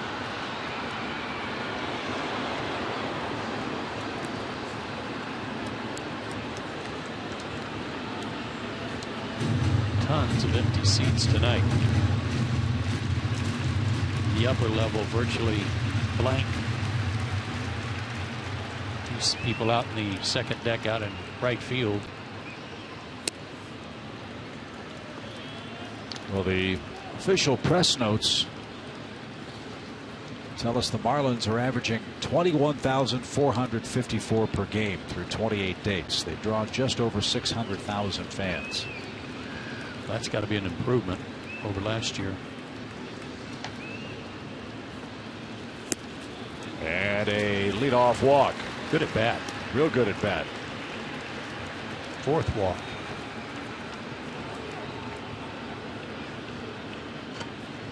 So again, the Braves bring the potential tying run to the plate. Evan Gattis has been hit by a pitch twice.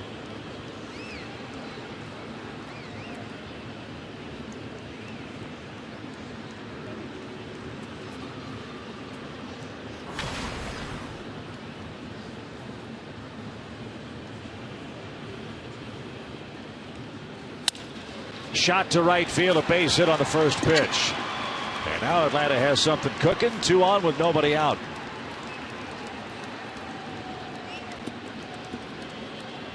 Look at Evan going the other way with that first pitch.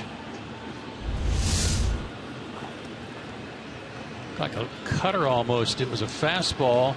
No, it was a slider. It was just a cement mixer that didn't do much up. He's lucky that it was away where Evan couldn't get around on it. Good piece of hitting, though, and a good start to the inning.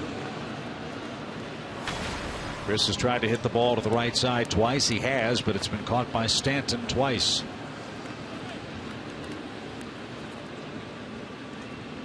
Two double plays have really helped him out tonight.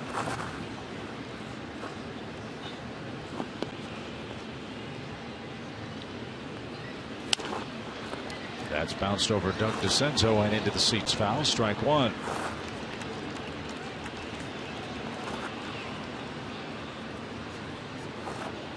Pretty easy time of it, as you can see by his pitch count. Fourth inning, one of those innings where he hit a batter and walked one.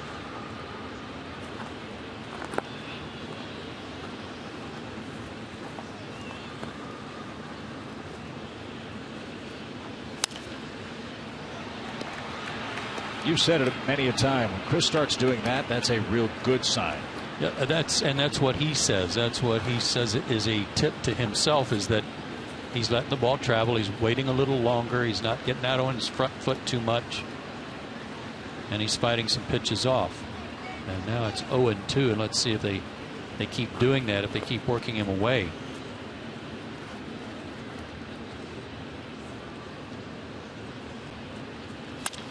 Ground ball through the hole, left side, a hit. Here comes Justin around third. He's going to score. And the Braves are on the board here in the 6th inning. A walk and back-to-back singles makes it a 2-1 game.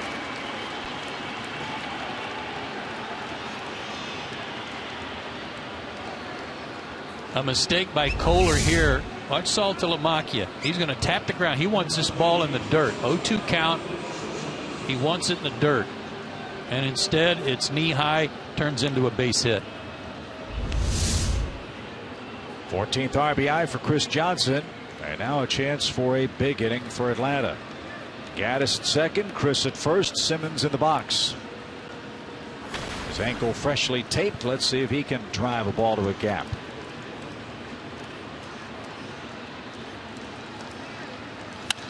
Shot towards second, the flip to second, a double play. Gattis wandered too far off the bag and was doubled up.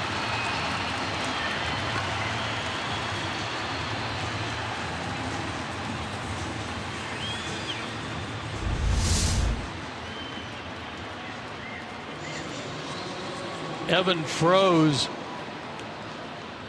but he waited too long to make his break back to the bag. And Echeverria beat him there. That's too bad. That ball was hit right on the button. So now there are 2 out for La Stella. And he pops the first pitch he sees up down the line. Lucas, long run. He's going to get there. And that's going to retire the side. A promising inning Earns Atlanta just 1 run. Kohler hangs on. He leads 2-1, bottom of the 6th.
Their first run on a Chris Johnson RBI hit. That makes it a 1-run game with the Marlins up for their turn here in the bottom of the 6th inning. All year long, Braves baseball is brought to you by Academy Sports and Outdoors. The right stuff, the low price, every day. Well, Julio Toronjo gave up 2 in the first. Nothing since. He's giving his offense a chance to come back, and the Braves got a walk and back-to-back hits to score their first run a moment ago. Yeah, they made some headway getting on the board. He's thrown a 2-hit shutout since the first inning. In case you missed it, a 450-foot homer to dead center by Mr. Stanton. Yeah, Gretchen looked it up for us. There have been 22 home runs this year of 450 feet or more in the big leagues. Stanton's hit 5 of them. Goodness. Shouldn't be any surprise. I think he's answering the question that many in baseball had about him at the start of this year, and that is, what can he do if he stays healthy? Right. And he's showing the world. Here's Ed Lucas. Couple of good plays at second base in the top of the 6th. He'll start the bottom half for the Fish and has been on base twice. He singled, scored, and walked.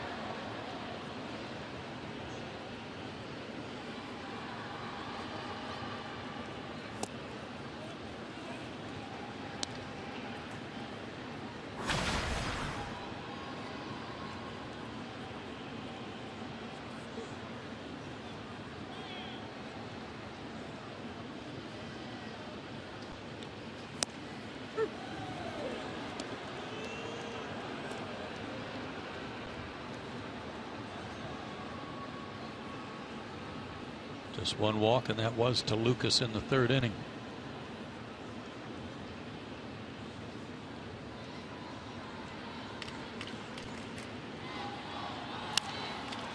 Popped up right side. Freeman will give chase, but he'll run out of real estate. And it's 2-2 count.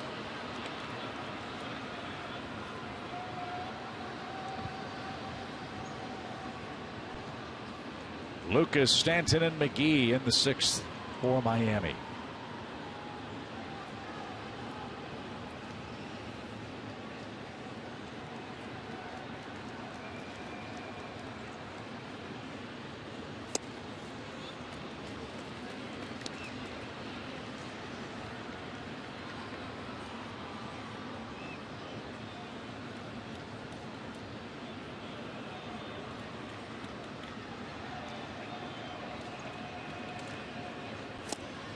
Swing and a miss. That pitch really tied up Lucas. And And Teheran has set down the last 7 Marlins in a row. And here's Stanton, bases empty. These are Academy Sports and Outdoors leaderboard subject tonight. Home run rates per at bat. Tulowitzki at 1 every 12 at bats. Stanton at 13.2, and Justin Upton at 1 more than that, 14.2. His 2-run homer gave the Marlins the lead, the 9th time he's hit a home run that's tied a game or put him in front.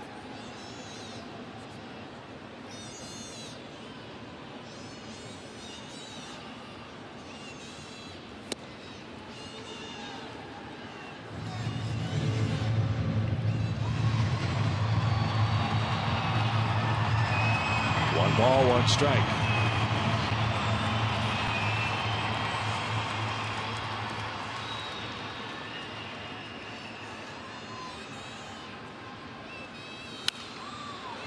Pop fly foul out of play. I mentioned earlier tonight that coming into action tonight, Stanton is 4th among National League outfielders in voting for the All-Star game in the National League. It's shocking that he's not first, but going back to the home attendance issues the Marlins have, it's easy to understand why the home crowd doesn't stuff the ballot box for him. He's only going to be a starter if the rest of the fans around baseball recognize what he's doing. I remember when he first got called up and the reaction from Chipper about his size and strength and how hard he hit the ball and how impressed he was.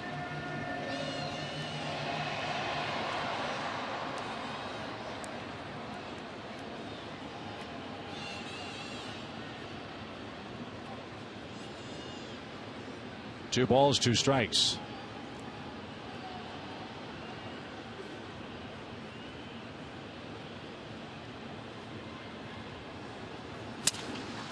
Broken bat, popped up. Freeman in at first, and he's got it for out number 2. Mention the All-Star balloting. Here's where they stand so far in the senior circuit. First round of votes are in.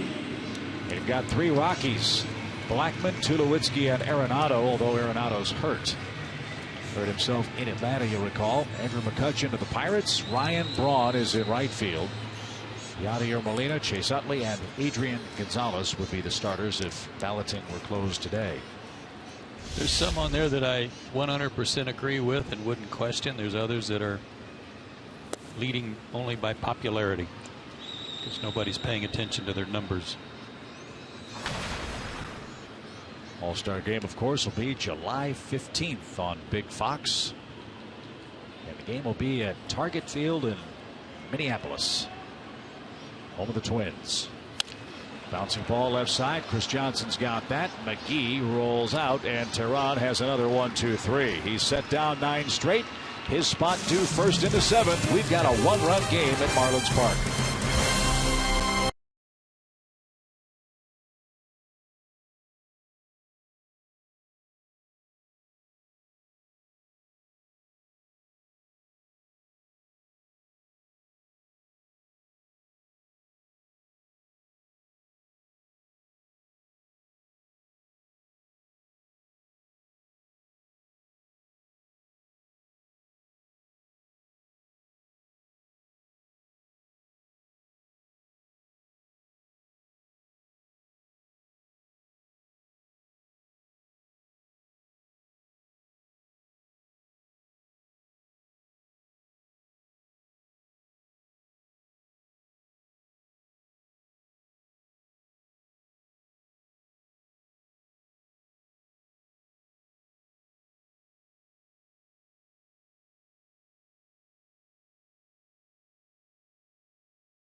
see our score. Let's take a look, Joe, at tonight's Georgia Power game summary. Both pitchers are pitching good ball games. Kohler's still got the lead 2-1 thanks to that Giancarlo Stanton homer in the first. Chris Johnson found a hole with a base hit on an 0-2 count in the 6th inning to put the Braves on the board, so they only trail by 1. Tehran has retired the last 9 in a row. And he'll get the party started here in the 7th with Hayward and B.J. Upton to follow. 1 run, 5 hits, no errors for the Braves. They've left 7 on base. 2 runs, 4 hits, no errors for the Marlins. They've stranded 2. 3 double plays have hurt the Atlanta attack tonight.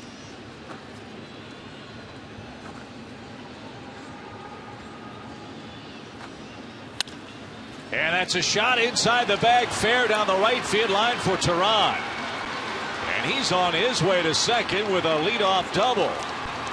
Julio Tehran has a 2-hit night. He had 2 hits all year coming into play. Yeah, check him out. Yeah, it's all right to grin. A little something to help himself if his teammates can get him around. High fastball. And he was not happy with just one, as Stanton had to go right over against the wall to pick that up.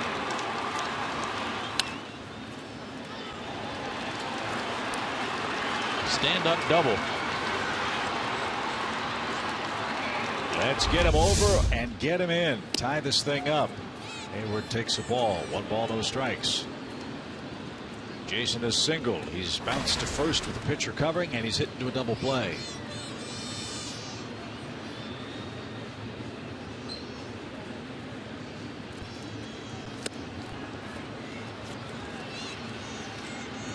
That's Julio's 3rd double, by the way.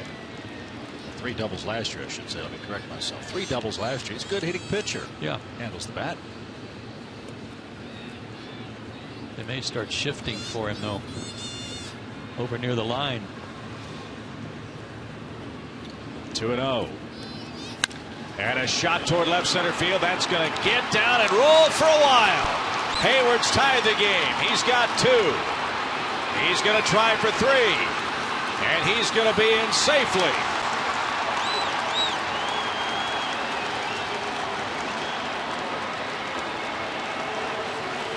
Back-to-back extra base hits to start the Braves' 7th. He was going to be content with a double, but I believe it was Yelich who just started boxing it around out there, because Jason actually kind of pulled up at second base and then turned on the Jets again. Boy, good pitch to hit the other way. Fastball up and away. Watch him here. Right here. And let up just a little bit. And then when he saw what was going on out there, he said, well, I'll take 3rd too. And they overthrew both cutoff men trying to throw the ball back in. That's a double and an error. Hayward at 3rd for Upton. Infield in. And he pops 1 foul out of plays. The Braves have scored the last 2 runs in the game. 1 in the 6th, 1 here in the 7th. All of a sudden, some pep in the Braves' collective step.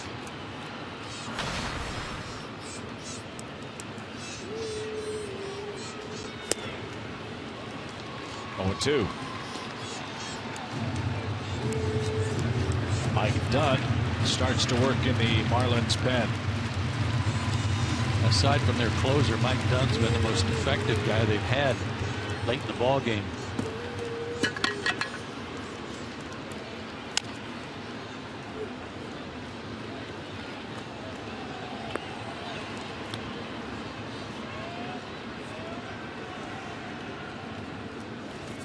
Tehran doubled down the right field line. Hayward doubled to left center field. Took 3rd on the error. Braves have tied it up at 2.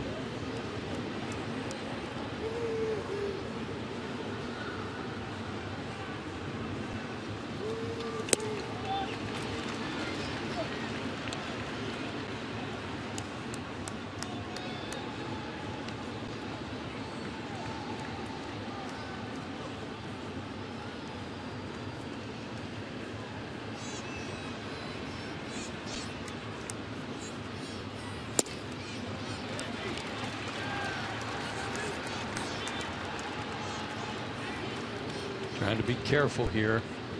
not to give BJ something that he could maybe lift to the outfield and drive in that runner from third base.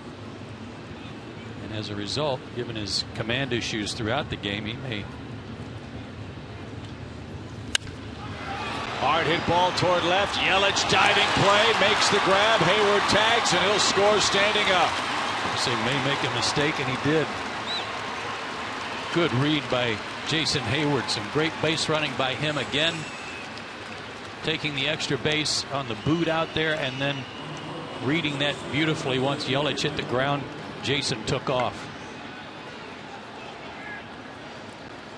Production in the first from the 1-2 hitters. Production in the seventh from the 1-2 hitters. Yeah, that was a good at bat by BJ after falling behind 0-2, and he hit another ball right on the button. So the Braves have their first lead now. It's a 3-2 score. And Kohler approaching 100 pitches. Stares down the Braves first baseman. Another breaking ball. This one missed though. 1 ball, no strikes.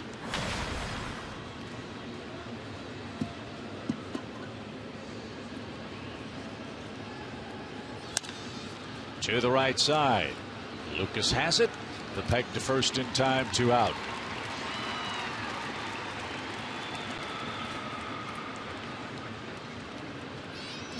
Freeman 0 for 4 in the game. Here's Justin Upton.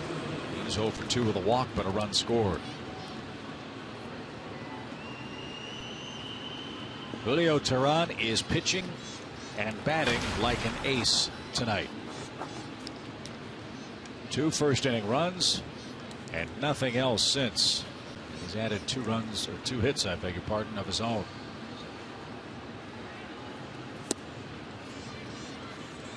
One ball, no strikes for Justin.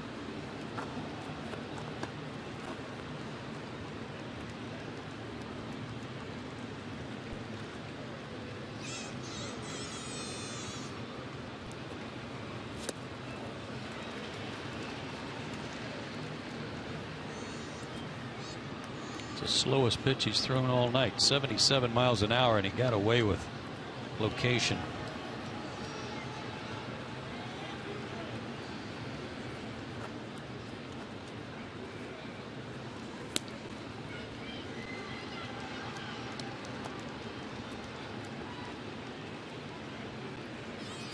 Seems to me to be a max effort guy with every single pitch he throws.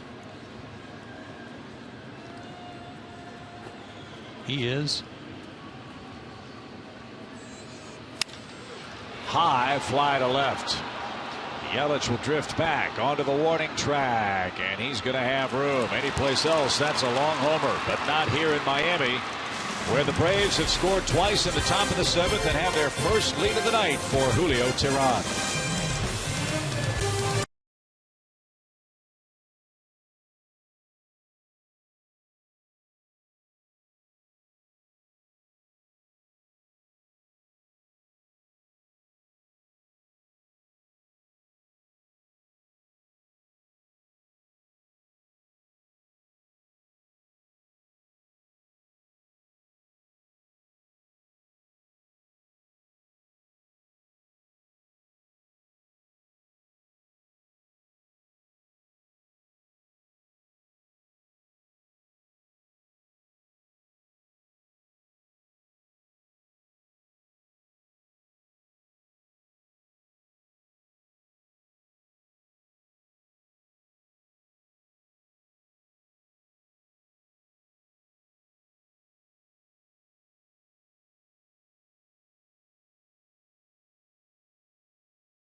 Georgia Power, The Home Depot, and Blimpie, celebrating 50 years.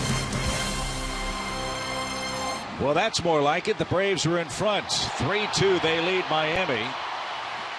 Crowd reacting to highlights of the Heat's game on the big scoreboard tonight. But the Braves fans don't care about that. They're happy to see Hayward and Upton and Teheran doing their thing tonight. As we promised you earlier tonight, we have the AT&T fan photo of the game. Tweet your photo to #SouthFanPhoto for a chance to be shown in an upcoming broadcast. That's brought to you by AT&T. Well, there's Amy. Nice shades for both. Thank you for sending in your picture.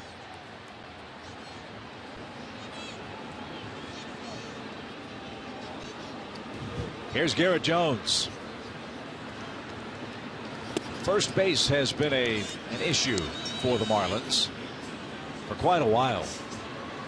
Going back to 2008, their first baseman was Mike Jacobs. Remember him?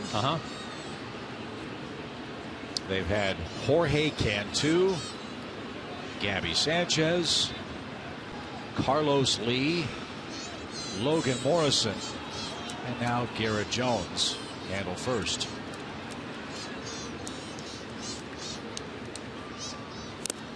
They should have stuck with Derek Lee when they had him. Yeah. Well, the Cubs liked Lee's damage against them in the playoffs in 03 so much they brought him to Chicago. What a terrific player Derek Lee was, and an even better person. He won a batting title for the Cubs, didn't he? I think he might have. All right, Julio's got the lead. He's on a roll, 9 in a row retired.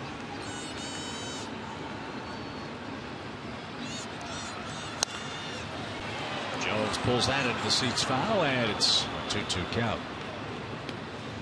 Most teams put the lead this late in the ball game, and then having given it up, and Julio's still out there, they would not like their chances against the Braves.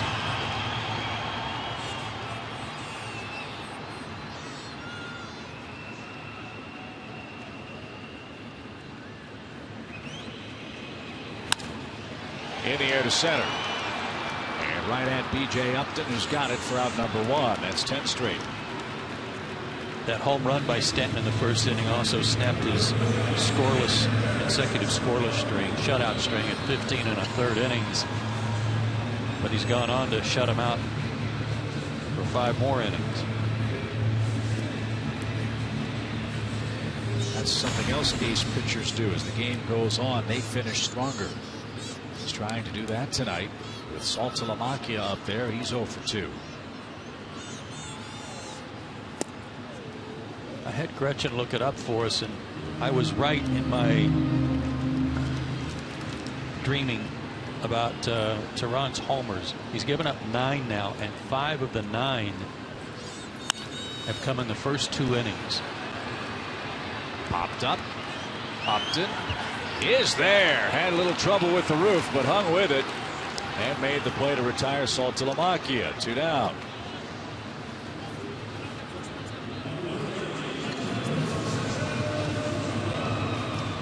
Like you said, gets tougher as the game goes on. That's pretty impressive. And the early home runs, evidence of what we've talked about. His first 30 pitches, almost as if he's settling into the game, and that may be the only time you get him.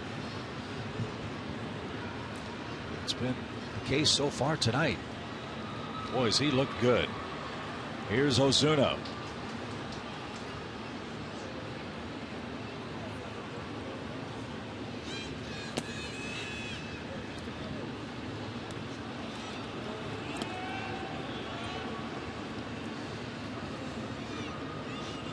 David Hale appears to be the next Braves pitcher.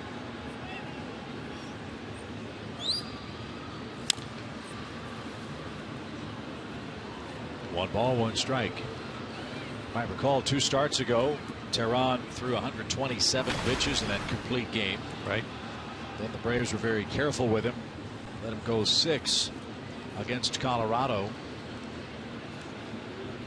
is in his 7th inning tonight. And still under 100 pitches, although the next one will be number 100. Still got some life on his fastball. That was 92.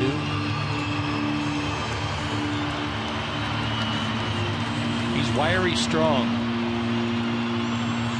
6'2", listed at 200 pounds. I'd have to see that on the scale. I think he's a little lighter than that, but he is very wiry strong, if that makes sense.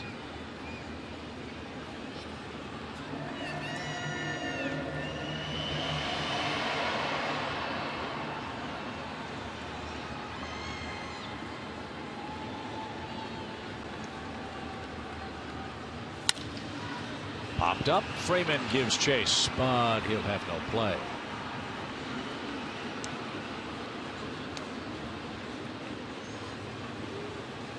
Naturally, when you build a retractable roof stadium, you want it to be just big enough to cover the fans and the playing field, so there's not a tremendous amount of foul territory here.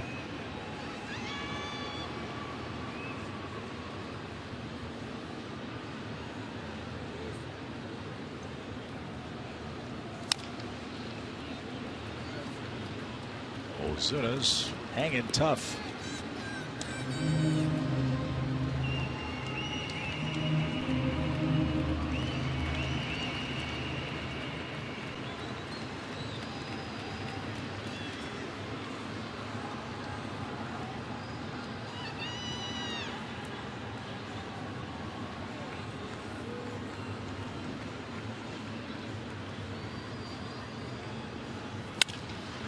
Ground ball to short. Simmons fires in time to first. Julio Teheran has retired the last 12 Marlins he's faced. He's through 7 with a 3-2 lead.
For our Blimpie game summary in Miami. And this was a no-doubter. First inning, 450 feet to straightaway center by Stanton. That's been it for the Marlins as Teheran has shut him out since. The Braves got 1 in the 6th inning, and they get 2 in the 7th. A leadoff double by Julio Teheran, followed by a double and an error that allowed Hayward to go to third. That tied the game. And then this line drive sacrifice fly where Hayward tagged up as soon as Yelich hit the ground, and the Braves have a 3-2 lead. Our Blimpie game summary right there with Julio Teheran still in the ball game and the pitcher of record as the Braves have the lead going to the 8th. Tom Kohler is not still in the game. He'll be taken down and replaced by Chris Hatcher, who's pitching in his 3rd game. He came back from AAA New Orleans on May 22nd. He had a good run there with the New Orleans ball club. And this is the area of concern, I guess, for the Marlins as their team roster shapes up right now. Who can get the ball to Dunn and Cishek with the lead on a consistent basis? Yeah, and they want to see more from this guy, but But his second time out against Washington, 2/3 of an inning, 3 hits and 3 runs and a walk.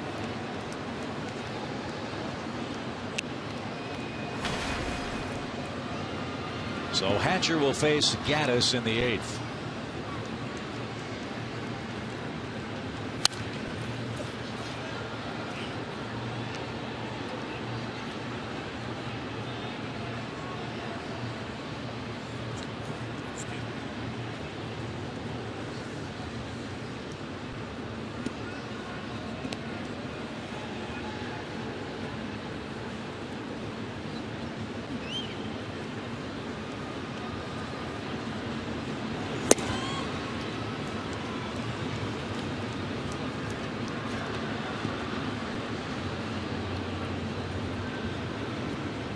Hatcher's another converted guy. He used to be a catcher.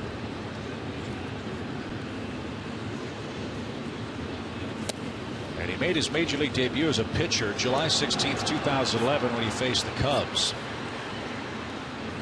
The Marlins media guide says he became the first player since Art Dahl of the Boston Braves in 1935 to play his first big league season as a catcher and return the next year as a pitcher.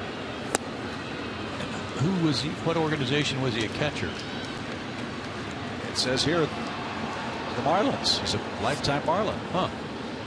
You know, it's weird that when you said he was a converted catcher, I thought, well, you know what? I remember his name. I don't remember any results or anything like that. Fly ball to right. And there's out number 1. That takes care of Evan Gaddis. Let's check in again with Jen. The Braves lead tonight 3-2. Yeah, Chip, I talked to Chris Johnson about his approach at the plate, asked him in Boston what he'd been working on, and as simple as this may sound, he said swing at strikes, be disciplined, don't chase stuff outside the strike zone. And he told me, gave me a report on himself for Wednesday, that he did not feel like he did a good job of that against John Lackey Wednesday night, but he got better as the game went on, trying to read the pitcher a little bit. See how he does against Hatcher here. That's a good note, Jen. That's something the Braves have tried to get across, not just to Chris but all their hitters, is just because it's coming in your direction doesn't mean it's a good pitch to hit. 1 ball, no strikes. Well, that was the first lesson of the man we talked about at Fenway Park, Ted Williams. Guy that hit .406 in 1 major league season. He said rule number 1, get a good pitch to hit. Maybe the 1st, maybe the 5th, but get your pitch and hit it hard someplace. 1 ball, 1 strike. RBI hit for Braves' 3rd sacker tonight. He's ahead 2 balls and a strike. Crowd announced this evening 18,469.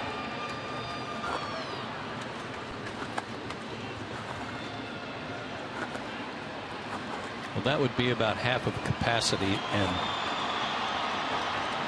I don't think so. 2-1 pitch is low and outside. 3 balls and a strike. Capacity is 37.4.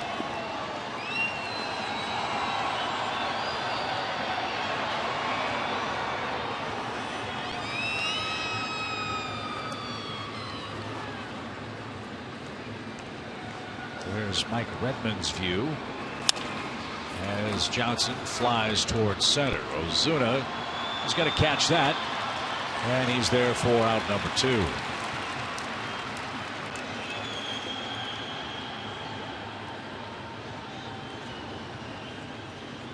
Anderton has hit the ball hard twice with no luck at all. Remember, he chased Stanton back to the fence in right field in the 2nd inning, and then hit a bullet towards second base that Ed Lucas caught and flipped to Echeverria, covering the bag to double up Evan Gaddis. So the Braves shortstop 0-for-2 tonight.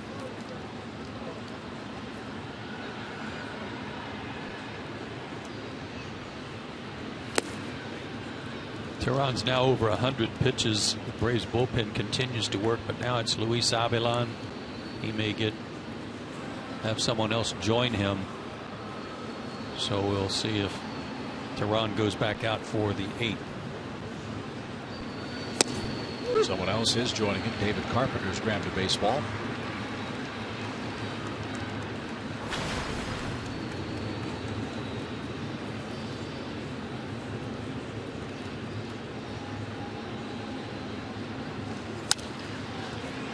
In the air, foul to the right side. And Simmons down to his last strike. I was just thinking about all those rookie pitches that are out there in the bullpen. And with the Clevelander right next door, thank goodness Eddie Perez is out there to kind of make sure that all the guys pay attention to what they're supposed to be doing.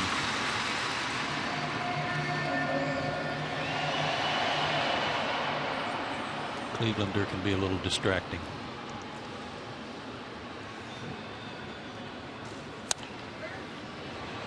That's out of play, foul. It's still 1-2. See, Eddie's right there. He's telling those people to leave his pitchers alone. I think that's what he's doing.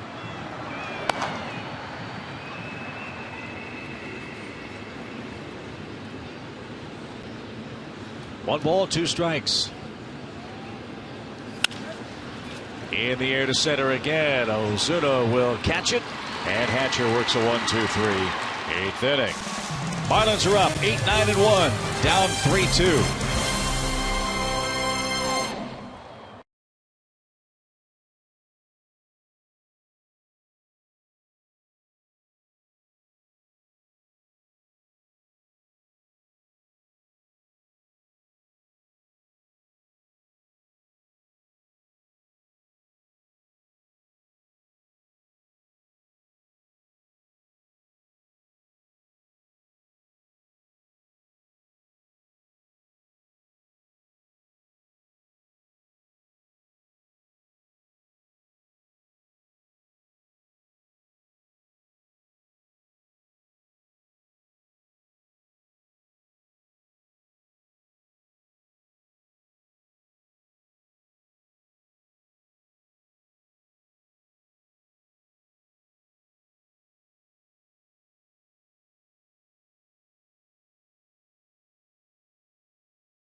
Hitters coming up for the Marlins. It's a big day of MLB action tomorrow on Fox Sports 1. The Braves and Marlins will be one of the featured attractions. Then it's Baseball Night in America on Fox as the Rays battle the Red Sox or the Pirates take on the Dodgers. Our MLB doubleheader starts Saturday at 3:30 Eastern on Fox Sports 1 and continues at 7 p.m. Eastern on Big Fox. That'll be Rich Walls and C.J. Nitkowski with the coverage of the game tomorrow afternoon. But it'll be our folks working in the truck. So they got that going for them. Bonus for them. Ramiro Pena is going to check in for Atlanta to play second base. Tommy La Stella is out of the ball game now. And the pitchers for tomorrow night, tomorrow afternoon, Irvin Santana and Jacob Turner. First things first, got to take care of the Marlins in a 1-run game in the 8th. Echeverria, the pitcher spot, and then Yelich.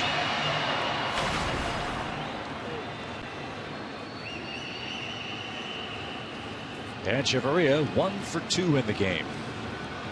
His single came in the second.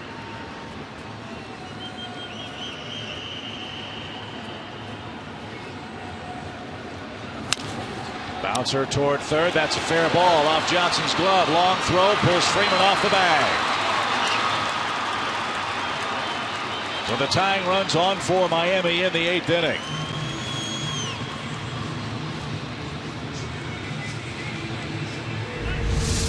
That should be an E5. Just boinged right out of his glove.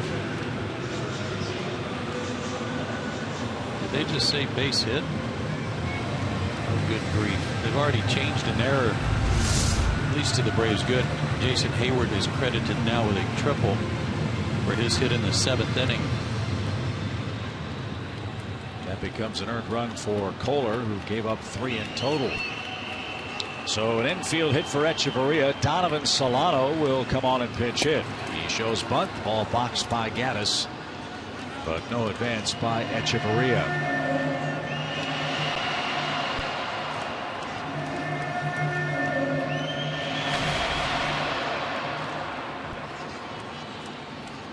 Solano hitting .229. He has 1 sacrifice this year.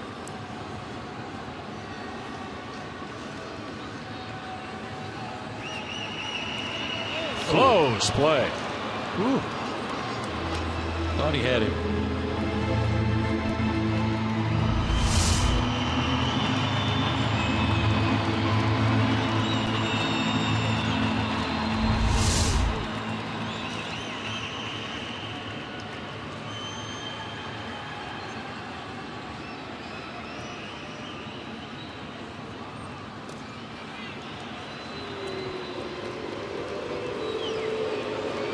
Mistake on the leadoff hitter, even though it was ruled a hit. Just hope it, what should have been an error, just hope it's not something that leads to more damage, late damage on a defensive mistake. We saw enough of that last night. 0-1 pitch. And bunted off the plate, foul. It's now 0-2.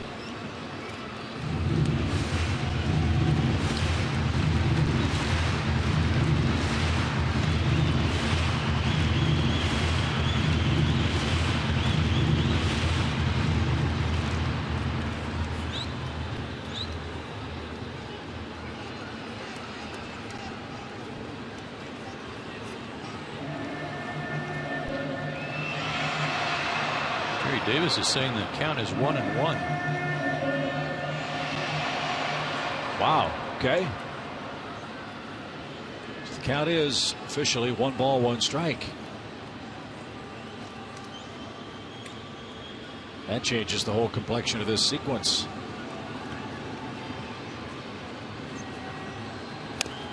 And the bunt is a beaut. Teheran has 1 play. Pena covered the bag. At second is Echeverria on the sacrifice. The bunt might have been on even with an 0-2 count, but with a 1-1 count, a lot easier to, I would think, lay it down successfully. Well, that's going to do it for Julio, and that's a shame because he got a bouncer to start the inning. Might have gotten through this inning without any problems. But 7 1/3 of outstanding baseball for Julio Teheran. The Braves fans applaud him. He leaves with a 1-run lead.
Straight Marlins hitters retired. He departs with a runner at second and 1 out as the Braves turn things over to Luis Avilan. Braves left-handed reliever pitching in his 27th game. Boy, they need a good outing from him, too. He's got 2 tough hitters coming up to try to get through this inning so that Stanton leads off the 9th for the Marlins.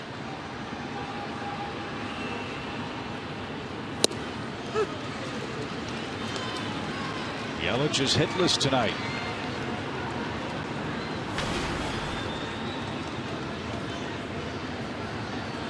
And he's a good hitter against lefties. .340 batting average. In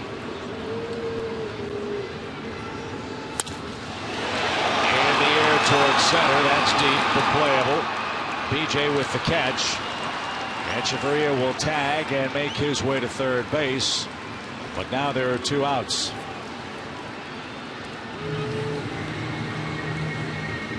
Again, any other ballpark, that might have been a little scarier than it was. So Avilan got Yelich. Now Freddie Gonzalez can go get David Carpenter for Ed Lucas. 3-2 tying run for the Marlins at third. 2 outs in the home 8th.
Marlins. There are 2 outs in the 8th inning of play. Let's get back to our ATT Universe trivia question. Justin Upton was the featured subject. He has a .308 average and 13 homers. Named the last Brave with a 30-homer, 300 batting average year. I'm going to say Chipper. Chipper, and I'll say the Big Cat. Andres Galarraga. I had no idea he had 30 homers. I knew he had a good year. So JD drew the answer tonight. As David Carpenter gets after Ed Lucas. A tough out for the Braves. He's been on base twice tonight. Singled, scored, walked, and struck out.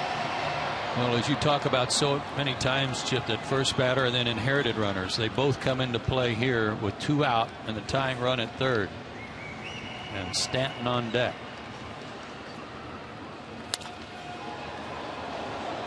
That's out of play to the right. 1 ball, 1 strike. David had a long inning last night in Boston. He gave up 4 hits, a couple of runs, but you might recall that's when the fielding follies took place. Yeah, 17 pitches. I really thought it was a lot more than that. It seemed like more than that because they were such high stress pitches.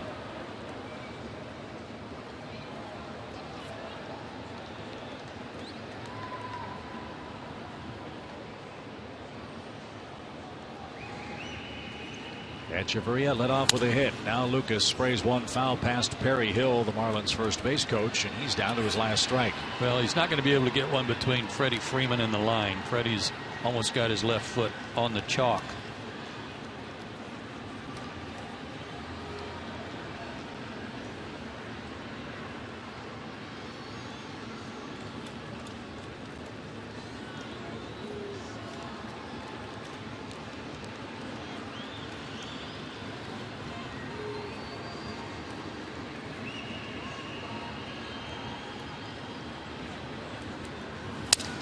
Broken bat, and it's hit right at Freeman. What a pitch by David Carpenter. He shattered Lucas's bat, and Miami can't cash in a leadoff hit in the 8th inning. 3-2 Braves. Let's get some insurance. We go to the 9th.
Braves baseball is brought to you by 5 Hour Energy and by 22 Jump Street.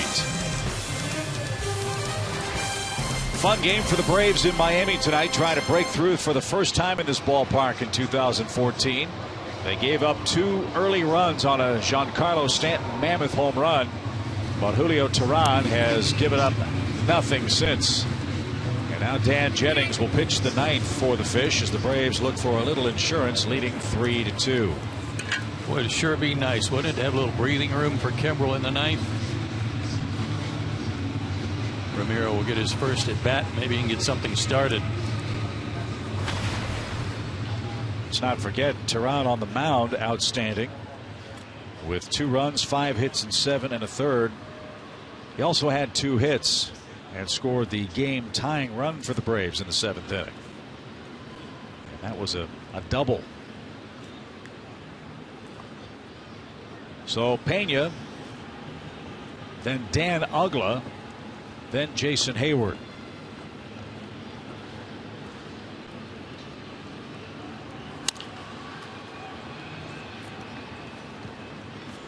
.90-95 for Jennings. Mostly fastball slider.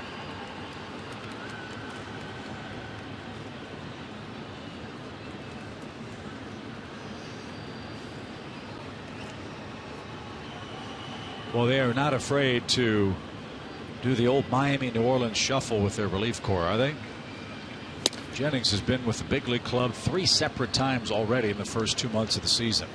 I think because the starting pitching's been so good, they're just trying to figure out some formula down there. You know, find somebody that's got a hot hand to help take some of the heat off Dunn and Cishek. But nobody has really stepped up.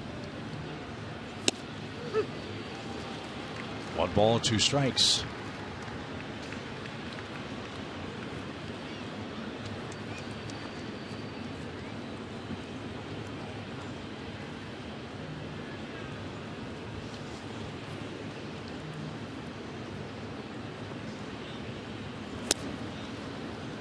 That's outside. 2-2.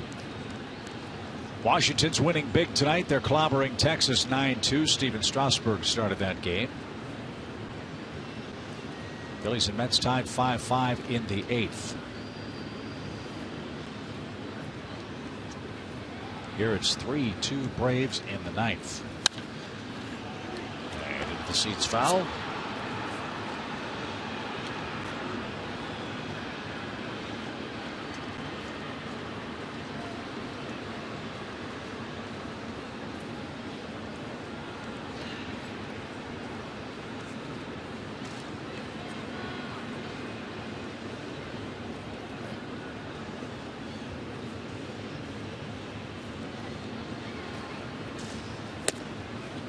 Way outside, full count.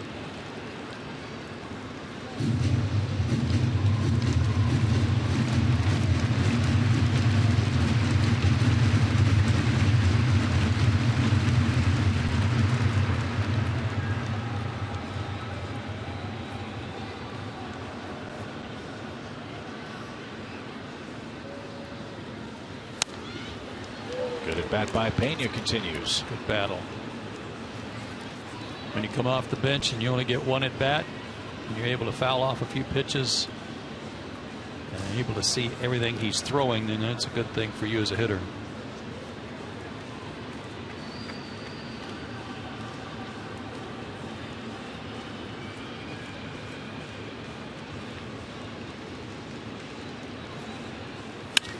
Wide over short. Pena's hard work is rewarded. A leadoff single.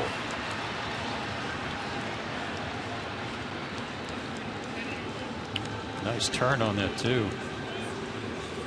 And it will be Dan Uggla. Let's take a look at our PNC pitching performance on pitch tracks with respect to Ramiro Pena. Oh, I beg your pardon. It's going to be against Uggla here. We're going to see it for this hole at bat as Dan comes up. But as long as you're able to see the PNC pitching performance on pitch tracks, there we go, then we'll be able to really ascertain the location.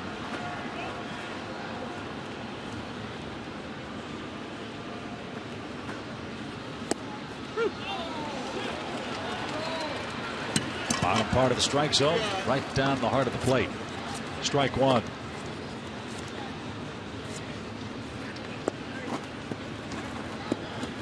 Marlins fans, of course, certainly remember Dan Uggla.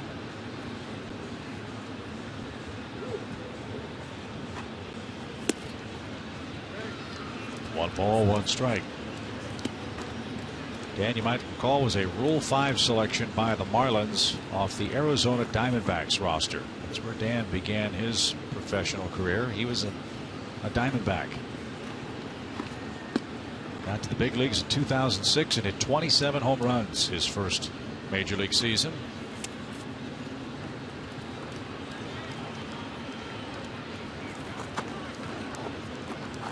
Made the All-Star team twice with the Marlins in 2006 and 2008, and again in 2012 with Atlanta.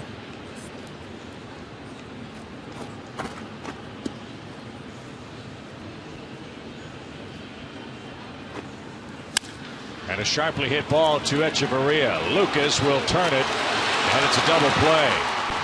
Man, that ball was sizzled out to short. Absolutely scorched it. Handcuffed Echeverria. He was lucky to get the glove down on this. Low fastball. Boy, oh boy.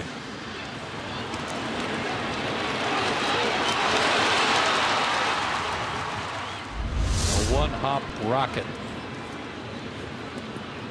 So 2 outs, and we go back to the top and Jason Hayward. Another good night at the top of the lineup for the Braves leadoff man. Jason, 2 more hits. Biggest blow, a 7th inning triple that brought home Tehran. He later scored on B.J. Upton's sac fly for the 3rd and final run of the night.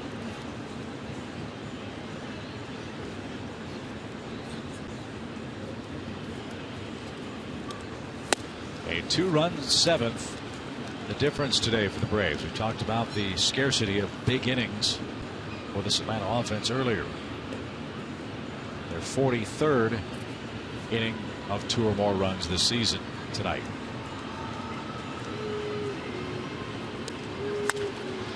High pop fly and out of play foul. Here's a look at our SunTrust shining moment. Pitch up and away. It's like they were trying to keep him from pulling the ball to advance Tehran, so he went with the pitch, split the gap. Was happy at second, but then Yelich boxed it around and took third and ruled a double and an error and changed to a triple.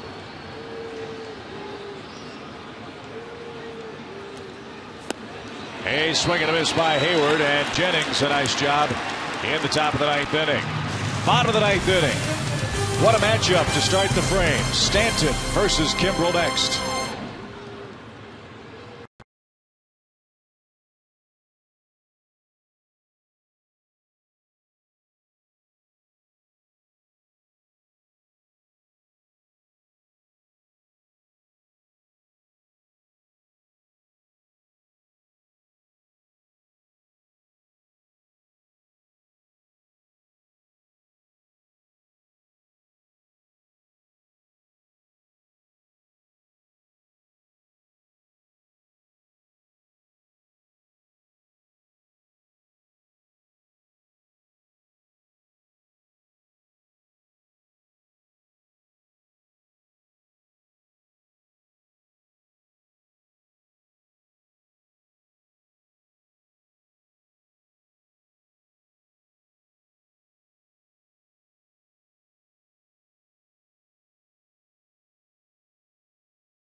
And we invite you to get your tickets now to see the Braves take on the Los Angeles Angels June 13th, 14th, and 15th at Turner Field. Get your tickets today at Braves.com. It's Kimbrel time in Miami. And it doesn't happen too often that Craig has a problem in back-to-back games. The Braves are certainly hoping that's the case tonight.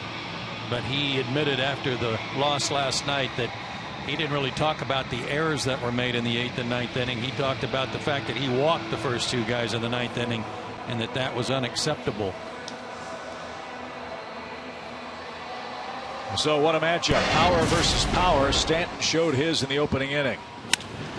High flat slider from Tehran hit 450 feet over the center field wall, which is about 16 feet high. Dead center. Great matchup. Power versus power to start the bottom of the 9th inning. And a ball low. Stanton 1 for 4 off of him with 3 strikeouts. The walks last night predominantly caused by lack of fastball command.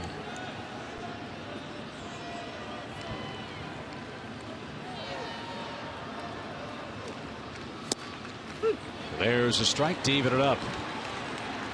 Pretty interesting. Just about every guy, and maybe every guy in the Marlins dugout, is up on the railing.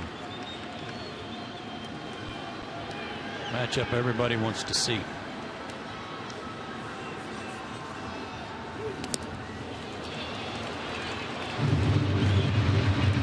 Two balls, 1 strike. It was said of Giancarlo Stanton in the paper today that his at-bats are becoming must-see TV in South Florida. Hard to argue with that.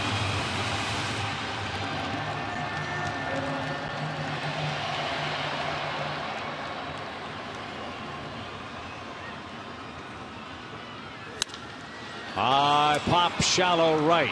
Hayward's going to catch that one.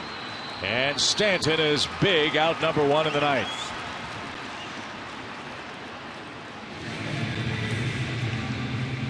And he was late on it.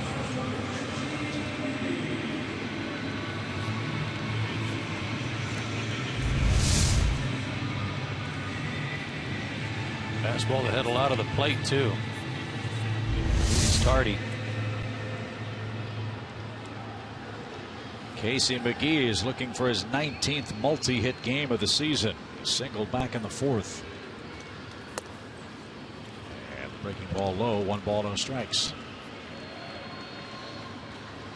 The Braves hold on tonight. They'll reclaim a 1-game lead over the Marlins in the division. And They'll snap their 4-game losing streak. Look out. Bat goes pinwheeling into the seats.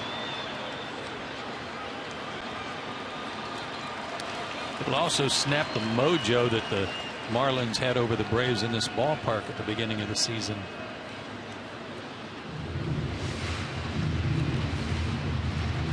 Yeah, the Braves came in here. I think the term you used was right earlier tonight. They were absolutely ambushed. Yep.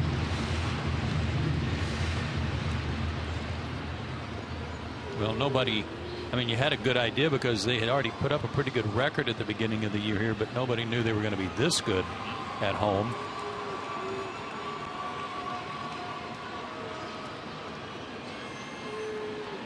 Nothing in one for McGee, who's got a new bat. And an even count. You might recall, too, the Braves were tongue-in-cheek talking about, hey, is there somebody stealing signs and all that stuff? Many in South Florida took that way too literally. The Braves were, just like everybody else, saying, man, oh man, what an offense they have on their home field.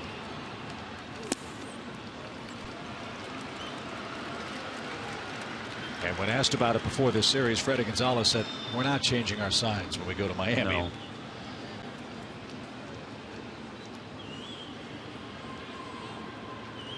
Kimbrel's falling behind, 3 balls and a strike. He was ready to take a walk.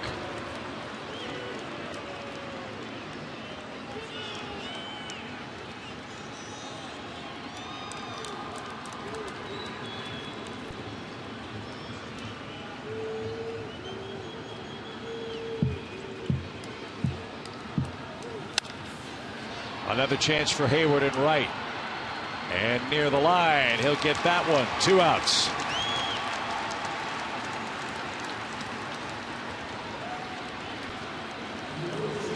Braves are trying to hand the Marlins their 8th one-run loss. Braves are trying to win their 13th one-run game. One guy left, and a guy with long ball power.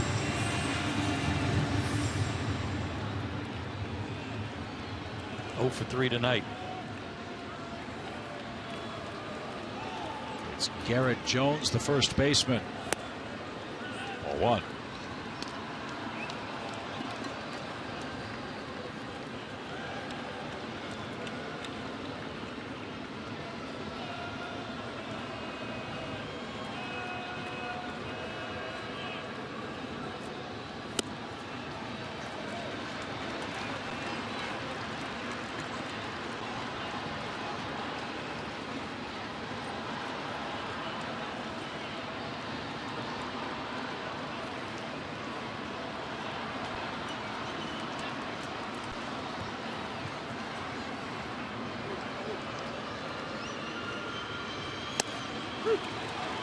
That caught a corner.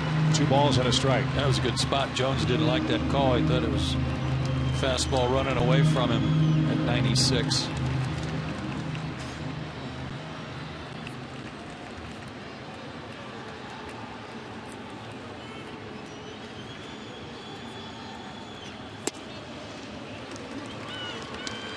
Three and 1. Saltalamacchia is on deck.